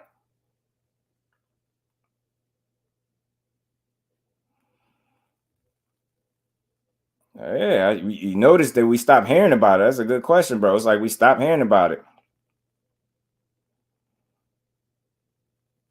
It's like we stopped hearing. I don't know what happened. That's crazy, though. Is ESPN Plus app, BLK Prime app, his own app, at King Killer, right? I think he did move forward with the case. Yeah, right. I think so. Right. I didn't. Right. Yeah, he didn't. I think it was. Yeah. You know what I mean? Word. I know you and Ken was in bed. Hey, man, I'm telling you, bro. I'm telling you, Hunter. Like, we be joking sometimes. Y'all punch the like button for your bro, too, man. We're going to cook for a little bit longer, and then I'm going to get up out of here. But I appreciate y'all as always, man. Y'all punch on that like button. And again, man, salute to Terence Crawford. Salute to Team Crawford. You know, we don't do slander videos and none of that. We just give our perspective. And we're not going to fanboy for nobody. If we feel a certain way about a topic or something that's going on or something we feel like is going on, we're going to speak on it. We're going to be responsible about it, but we're going to be real. We're going to be authentic, man. Look, the writing looked like it's on the wall. It just couldn't be any more clear. Like, it's going to surprise me if he truly decided to go in a totally different direction instead of dealing with, Golden Boy. That would surprise me. You get what I'm saying? Yeah, son, this case just went away. You get what I'm saying, bro? Yo, and you get what I'm saying, Kurt? And I think for good reasoning, bro. I think it's something going. You get what I'm saying, bro? I think it's something going on, man. Think it's something going on. I really do. And I think it's something that he knew that it's a reason, man. I'm telling you, man. Damn, you get what I'm saying? It ain't not long enough. It ain't that long. That's gonna drain your bank account. You get what I'm saying? Shit crazy, man. Shit is crazy, y'all. Telling you, buddy, man. Buddy. Nah, just I'm gonna pull a Hopkins and go pro at 25, longevity, 26, longevity, like Loma. Loma turned pro at 26 too. And go to the Olympics and beat up some kids for a while like Loma did. You know what I mean? Turn pro at 30 on their ass. You know what I'm saying? Turn pro at 30 on their ass, y'all. But yeah, man.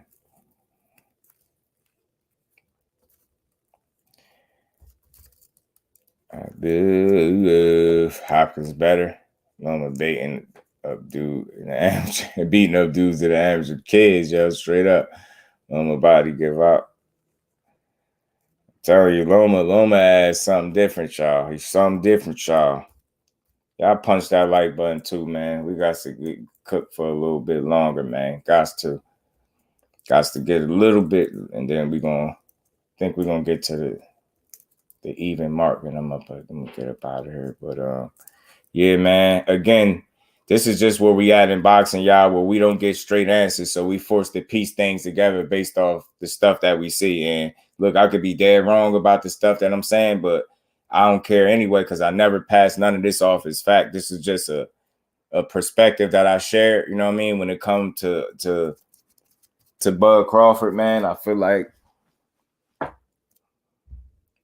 he might be making a move that's gonna line him up on Golden Boy for real. You know what I'm saying? He's the greatest. He the Matrix. Right. You know what I'm saying? That's why I want to see Dave get that fight and beat his ass. You know what I'm saying? So they could stop. They're gonna have to respect Dave. They're gonna have to respect Dave. You get what I'm saying? Sure, I was 10 and we fought when he was 24. Damn. God body salute, Brody. How you feeling? Appreciate you stopping through. Pretty sure you really came out swinging today. I like, baby girl. I try, man. I try.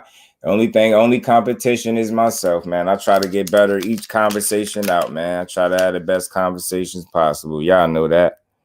And y'all make it possible each and every time y'all show up. Every like button y'all smash, we gonna keep rocking. Like, y'all gonna hear this all the time because we early in the game with it, man. So we got a lot more people to reach. I'm telling you. And like I said, y'all smash that like button, share this live on y'all social medias. If y'all got them, we gonna reach the people we trying to reach, y'all. We gonna get there, man. We gonna get there. Case disappeared and all. Yeah, you know what I mean?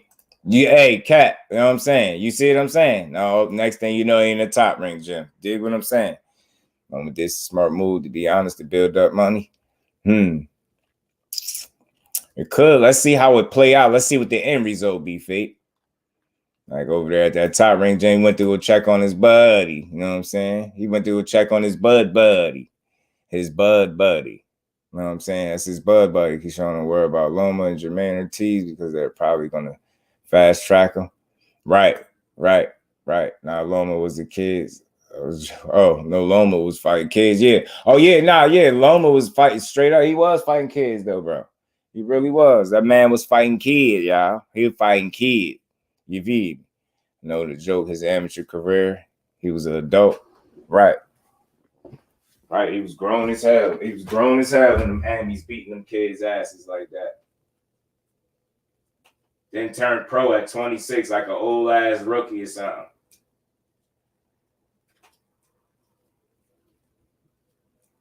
Meanwhile, you got dudes turning pro at 17 and shit like that, 18. This dude was pro at 26.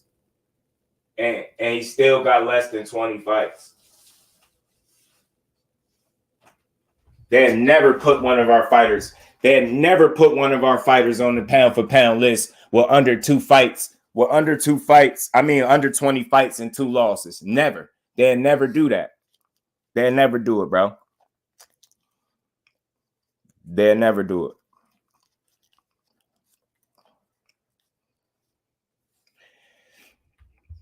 Fate said conclusion. Bud versus Rocha unnecessary fight. Kid Austin might end up like Vargas, who took top two quick. That ended him. Yeah, man. Blair Cobbs just likes to talk. Get Boo Boo another fight. Facts, man. Keep Boo Boo active. Man. Keep Boo Boo active. You sure ain't got nothing to worry about. None of them. These guys, all you gotta do is back up all that shit you talk. Let the skills speak for themselves. That's true, baby girl. That is true, baby girl. That is oh so true, baby girl.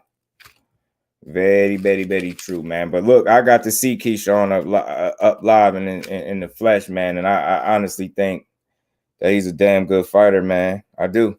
I really do. I think Kid Austin is a damn good fighter. He's dedicated. You know what I'm saying? He's young.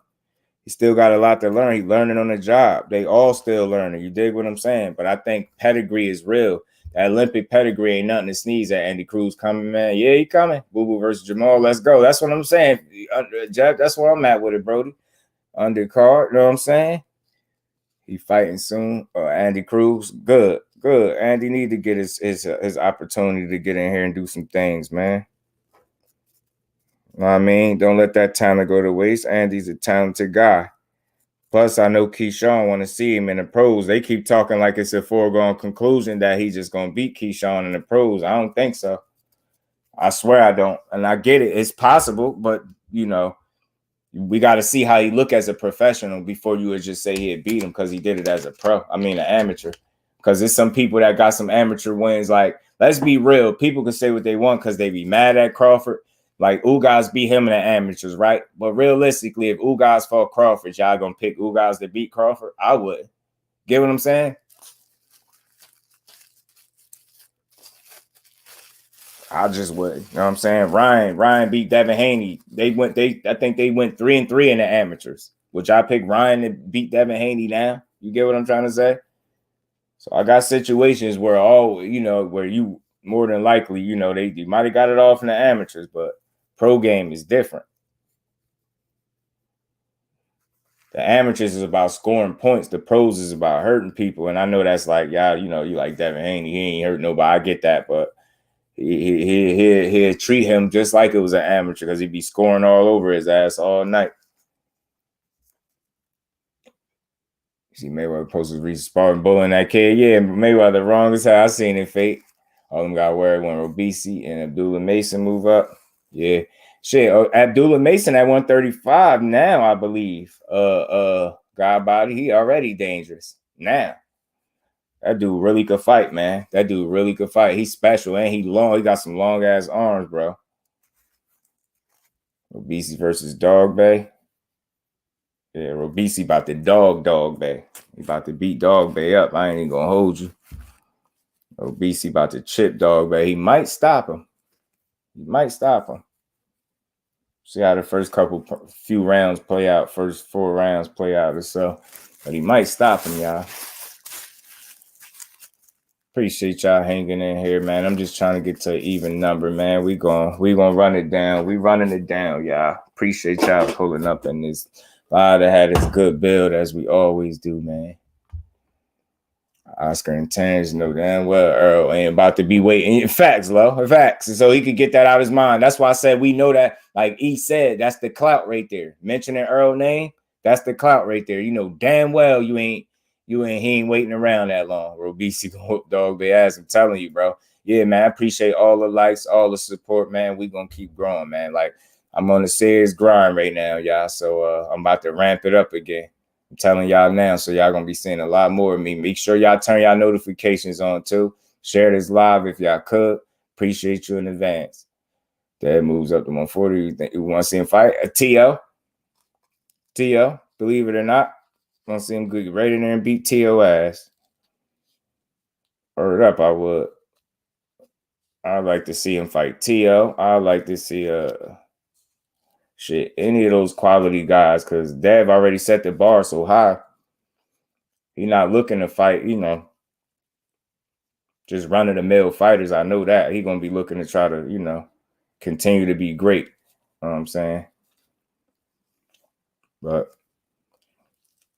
could you imagine the Dev and, Gary Antoine or Dev and Regis, like, Devin T.O.'s good shit. Know what I mean? Arnold Barboza. You got a lot of names, man. Oh, you're working 3 rounds. Yo, facts. Like 19 and 20. He a YouTuber. Like 2 years of fighting. So his trainer, Floyd played with him. Yeah, man. These Floyd be in there having fun, man. Floyd still having fun with it. Still having fun with it, man. He had to post that one. Embarrassed boy. Yeah, he embarrassed the shit out of him, didn't he? Embarrassed the shit out of him, buddy. I know Oscar, a weird dude. He just did an interview with Big Boy. It was very insightful. Yeah, he is a weird guy, but sometimes you could get Jews from these weirdos. You get what I'm saying? They could speak on some real stuff every now and again.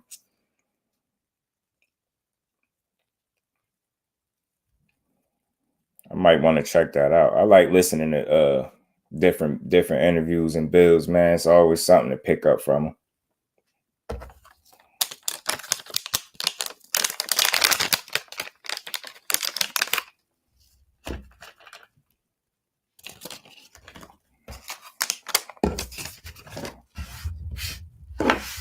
Bill Haney pushed that into fighting Gary Antoine, or is he a duck? No bat.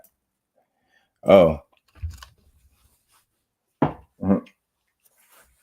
Oh yeah, they gonna have to though. Long as he there, they gonna have to. He said he gonna make them eat them words. He got some. He said he on Haney Hills when he get to 140. So the WBA put Josh Taylor in recess and let someone fight for that WBO belt. And I agree with that. That's a fact because Josh Taylor just mismanaged the hell out of this situation. He injured now, and because they just need to scrap that Catterall fight. Ever since the rematch, ain't nothing been going right for that dude. Ever since the rematch. And you know what? It's like karma in a weird way, bro. Like it's karma coming back. Like you ain't deserve that win, and everything's been going bad since then. I'm telling you, it back up. Hey, Jad. You say what he was going to do out loud, and still landed. Yeah, that's crazy. Jack Catterall, right? He should be like he shouldn't even have to deal with that, yo. All that bullshit. He really should have them belts, to be honest. Ultimate jerk move. The fact that he having to sit around and wait for a fight that, like, he shouldn't even had the rematch. Like, he should have won the first time. That's why ever since then I've been kind of off Josh Taylor. I know he could fight, but I still want to see how he's gonna look because he ain't fought since. Like everything been going wrong with that dude. Everything since they gave him that gift decision, everything been going wrong.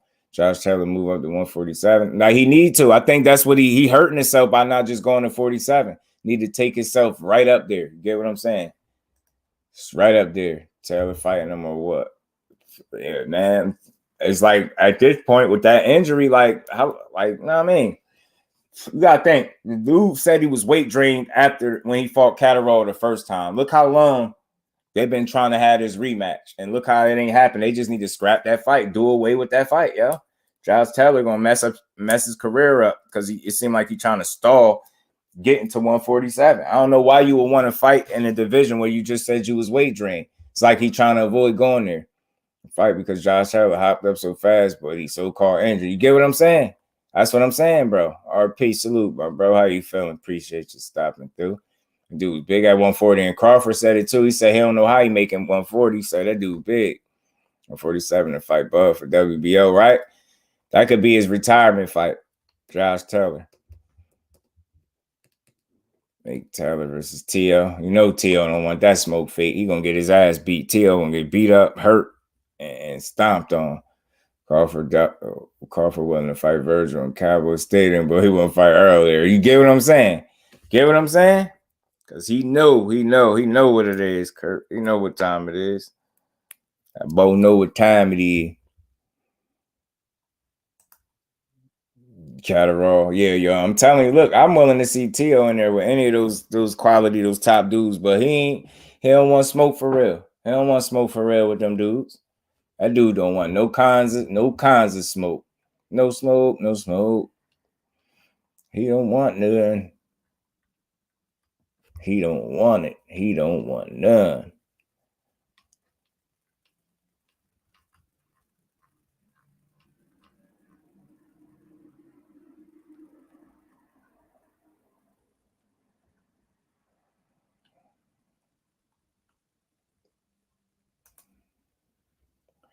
No smoke, no smoke. That's how Cambosis was when he got back to Australia, y'all. The rules was on Cambosis' ass like that. They was on his ass. They was jumping him, man. It was like, you let us down. He came back. He was in Australia, man. He got back to his spot. Them rules hopped on his ass. Told him, how dare you lose? How dare you lose the belts on our soil? Rules chased him around the corner, put hands on him. You know what I'm saying? Them rules put hands on his ass. Oh, yeah, my bad, y'all. Peace, Jeff. Peace, bro. I'm just getting to the mark, yo. So I'm gonna be here for about just to the 3-hour mark, y'all, just to get to the even mark. Teal's just big check. His dad says it all the time. Yeah, he just won a big check. And it's crazy because I was saying this before, like his big moment, yo. It might, oddly enough, his biggest moment, the best version of him might have been the guy that fought Lomachenko. Like I think when he won that fight, he treated it like his career was over. Like that was the pinnacle of his career to him. And he's like, he let his guard down enough and to the point where it's like the rest of boxing caught up to him, if that makes sense. You get what I'm saying? Like, think about it. While he was undefeated, he was looking like one of those ones. He was headed in that direction. It looked like he was one of them ones. And it's not so much just the one loss, it's how he looked since the one loss. He's never looked the same. And it might be safe to assume that Cambosis changed him. That one loss changed him. And to me, from a mental standpoint, I don't think he's willing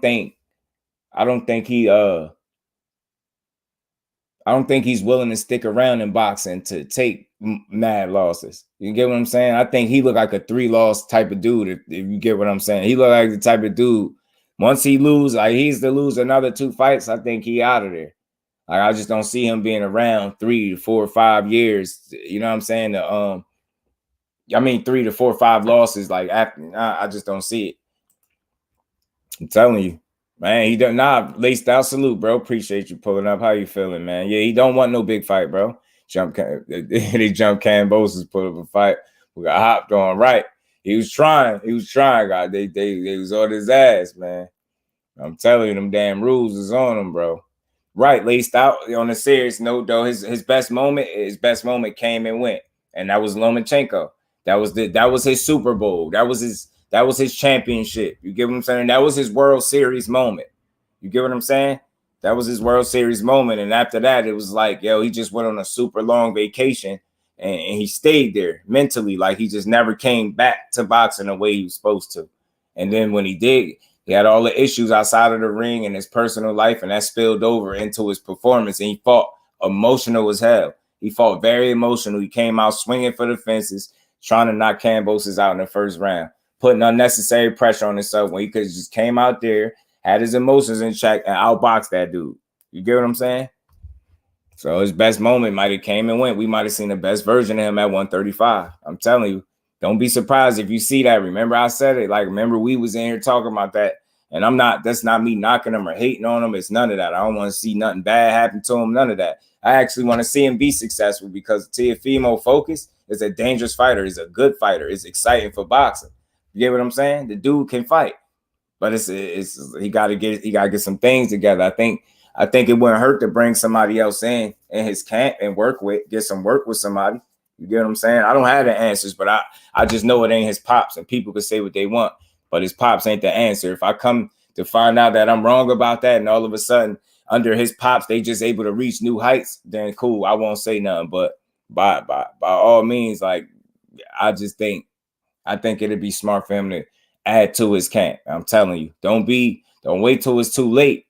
You get what I'm saying? Don't wait till you take another loss or two. Like, because by then you mentally going to be checked out. I'm telling you, you got to think. He took one loss. He took it hard. You get what I'm saying? He had the situation in the hospital. He felt like he almost lost his life.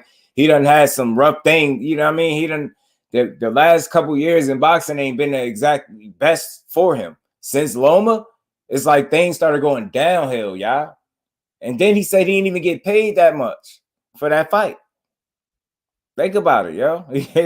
Yo, I'm telling you, man, stuff is crazy with him. Remember, he was supposed to be broke down to his last 20,000. Remember all that? Boxing the last few years ain't exactly been the easiest for him in terms of like from a mental aspect at all. Like, you know what I mean? A mental, emotionally, physically, like he done had it all. You get what I'm saying? He done had it all. He had to question himself after his most recent win. Just think about what I'm saying. Boxing in the last few years hasn't been exactly too good to Teofimo Lopez. It just hasn't been. It hasn't been. Like he been going through it a little bit. You know what I mean? Campbell's got those 2 nice bags too.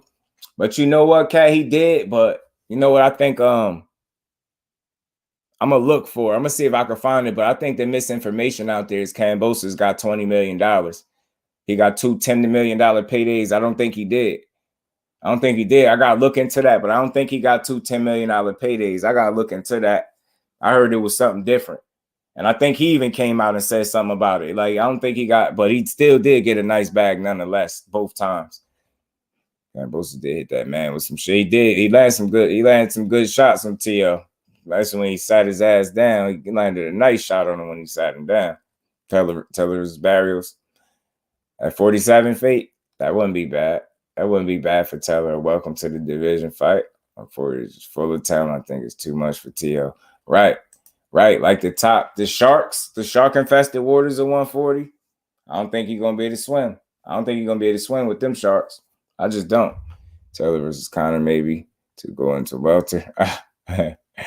Man, that'd be interesting though. Conor Ben would be an interesting fight because of his style, that come forward style. He's going to get hit and he's going to hit you. You know what I'm saying? He said, but they had J-Lo. He said they had J-Lo. That's right. So they had Jay Leezy. J-Lo. But yeah, man, he gotta be willing to look himself in the mirror and say he need help outside of his father. And they need to collectively come up with that together and understand that that's not an attempt to get rid of his father. That's an attempt to get better as a fighter. Like if you don't go search for the help that you need, you're gonna put yourself in a position to fail again, bro. And it ain't gonna be cool. It's not gonna be cool, bro. That shit will not be cool.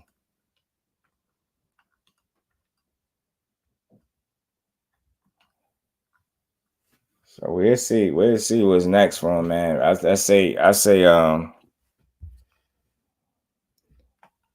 so boxing is getting interesting. What main cards are next? We got the February 4th card, Brody. Alicia Baumgartner and Amanda Serrano both competing for undisputed fights. They both, you know what I mean, about to have undisputed fights, and I hope that they both are victorious because that's going to be dope for boxing. That's going to be big, real big for boxing and women's boxing as a whole. I think that's real dope. You know what I'm saying? So we gotta continue to make sure we stay on top of what women's boxing is accomplishing right now, man. It's dope. And Conor still being investigated. I think he good. I think he might be out to clear. Kurt, I gotta look into that some more, but he's been talking crazy, been talking slick lately. I know he had relinquished his boxing license when they told him to clear his name. And I know that didn't make you look any more innocent than you already didn't look. So yeah, I'm gonna look into that some more too. But I think he might be off the hook, bro. Think he might be off the hook, this dude, yo. I'm telling you, might have got a slap on the wrist for real. I'm telling you. It's crazy. I'm going to look into it some more to see exactly what the deal is with him. But I think that's why he back peeping his head out again. And I know for a fact he definitely ain't he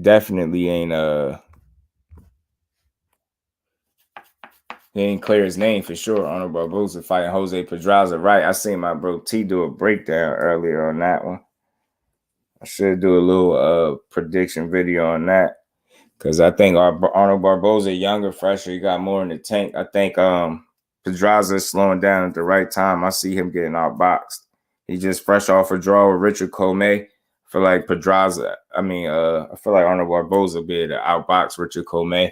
Still, nonetheless, it should be an entertaining fight, but I feel like Pedraza is really slowing down now because if he wasn't, I think he would have beat Richard Comey. But yeah, that February 4th card, and they got Shadeja Green on that card as well. So that's the card to look for coming up. You know what I'm saying? That's the card. Yeah, Emiliano Vargas too. He on that card. Bet. Barboza and Pedraza. Should be a good fight though, but I think Barboza could pull it off. Face it, Richard Torres Jr. too. Yeah, I want to see more from him. So I'll be looking at, you know, I hope to catch his fight because I want to see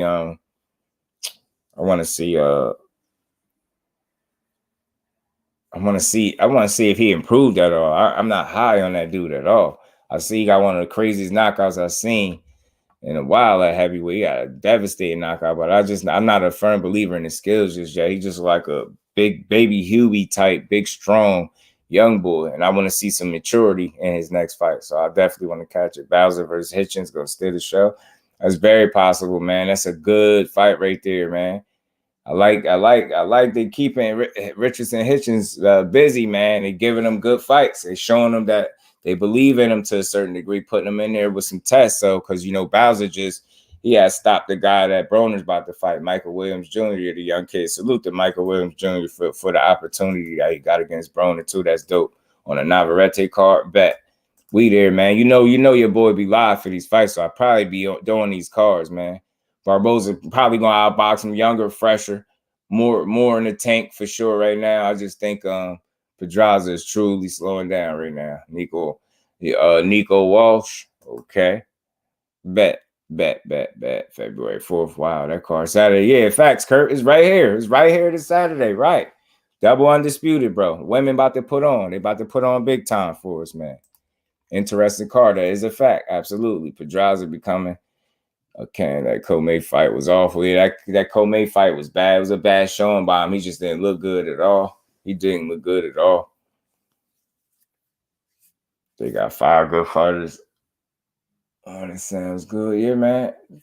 Boxing is in a good place, man. If you're looking at the glass half full, you gonna see what boxing has to offer. You get what I'm saying? And that don't mean it's perfect, because you know this is one of the most imperfect sports we got. But there are things to look forward to. There are fights that we're getting that's worth looking forward to. That's where I'm at with it. You get what I'm saying? So we're gonna continue to push this boxing, man. Yeah, man. Yeah, pretty much. Kurt, gatekeeper status. We're gonna keep an eye on it. Appreciate it, Fate, man. So anything I don't see, man, y'all see it for me, man. Bring it up. I'll definitely chop it up, talk about it, and I'm gonna find out what's the latest with this Devin Haney situation too, y'all. So, man, but y'all know the slogan. We ain't here to break the news. We here to have a conversation, man. I think we just had us a hell of a conversation. As I appreciate the people who stay here from start to finish, that didn't disperse. You know what I mean? Much appreciation to y'all. I know who y'all are. I stayed here this long for a reason. You know what I'm saying? So I much appreciate to the people that stayed in here. I stayed this long. I had a little reason why I stayed here. And I might come back again later. You know what I'm saying? A few hours or something with another one. So much appreciation to the family. All love to the family, for real. Appreciate y'all. Y'all punch that like button for me on the way out if y'all haven't. Yeah, right. They ain't gonna have no choice but to fight. You see why I said just give it to 2023, man. We getting somewhere, y'all. We getting somewhere. We're gonna see who don't want to fight. We're gonna see. Idle time is killing me, bro. Hang in there, BC. Hang in there, bro. Hang in there, man. Hang in there. Hopefully I helped a little bit with this boxing conversation. Hopefully just a bit. Good show, man. Appreciate you, man. And man, the goal is always to get better than the day before. So I'm always, you know what I mean, trying to get better. Always trying to have an interesting conversation for y'all to tune into. You know what I'm saying? Like, I'm pretty sure some people seen some of the things I said, but I think it was a dope little spin to see the way that the Crawford situation is playing out and how he looked like they setting him up for some fights over there. That it was what they're calling what Oscar De La Hoya is calling a 3-fight plan, starting to sound like a retirement plan to me. And that's just what it is. That's not no diss to Crawford. It's a conversation that, you know, it's a good conversation if your mind is open. You know what I'm saying? Serrano too, right? Serrano, yeah, it's gonna be a hell of one. Man, I hope so, man. Anytime I can help, I'm glad to help, man. Jay Gibson, TWT, brother, I was good with it, Jay. Let me drop a flame for my bro. And I appreciate you in the cash up that other day. If I didn't tell you, Much appreciated.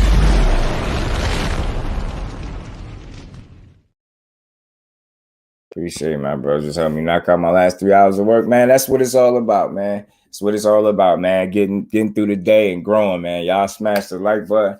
Y'all continue to share the videos. Like I said, bros, we got way more people to hit. Appreciate all y'all staying through this entire live. I know the 3 hours is long, but you know, I wanted to make sure I was quality, gave y'all a good conversation and ain't rushed. You know what I mean? So we have a dope build. I believe my bro 5 is on right now, cooking up. If y'all still on, head over to my bro 5. Anybody that do, y'all are appreciated. We appreciate y'all. We're gonna keep grinding for y'all. Y'all already know how we give it up. We're gonna keep having these dope builds. One upload at a time, my people. And we're gonna I'm gonna pay close attention to any possible news that's gonna come out as opposed to what Crawford really got going on. And if he really gonna do some business over there with Golden Boy, but if we go in another direction, that'd be shocking. But if he go this way, it'd be weird for all the wrong reasons, man. So we're gonna see. Keep my eyes and ears close to it. For those that didn't hear, Blair Cobb did accuse Virgil Ortiz of being on PEDs, and then he came out with a retraction statement. Because I guess he got hit with a defamation. And something looked like they was gonna sue him. So he did post it up on his IG, then he deleted it. So I don't know what that's about. Vargas versus Foster next week too, y'all. That's what I'm telling you, Fate. Great month, yo.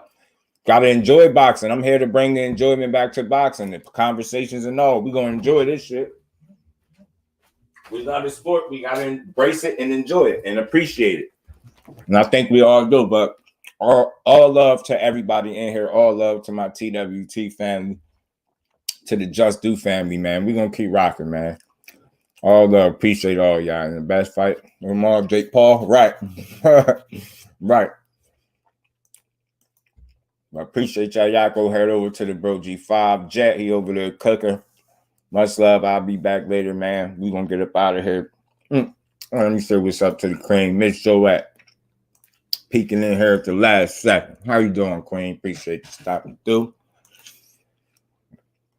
I know y'all hit that like button, so we ain't worried about it, but we'll be back with another one later. I got some more stuff to talk about, so we gonna build again, y'all. Head over to 5. He on fire. I'm pretty sure he cooking, frying up already. So we out, y'all. Peace.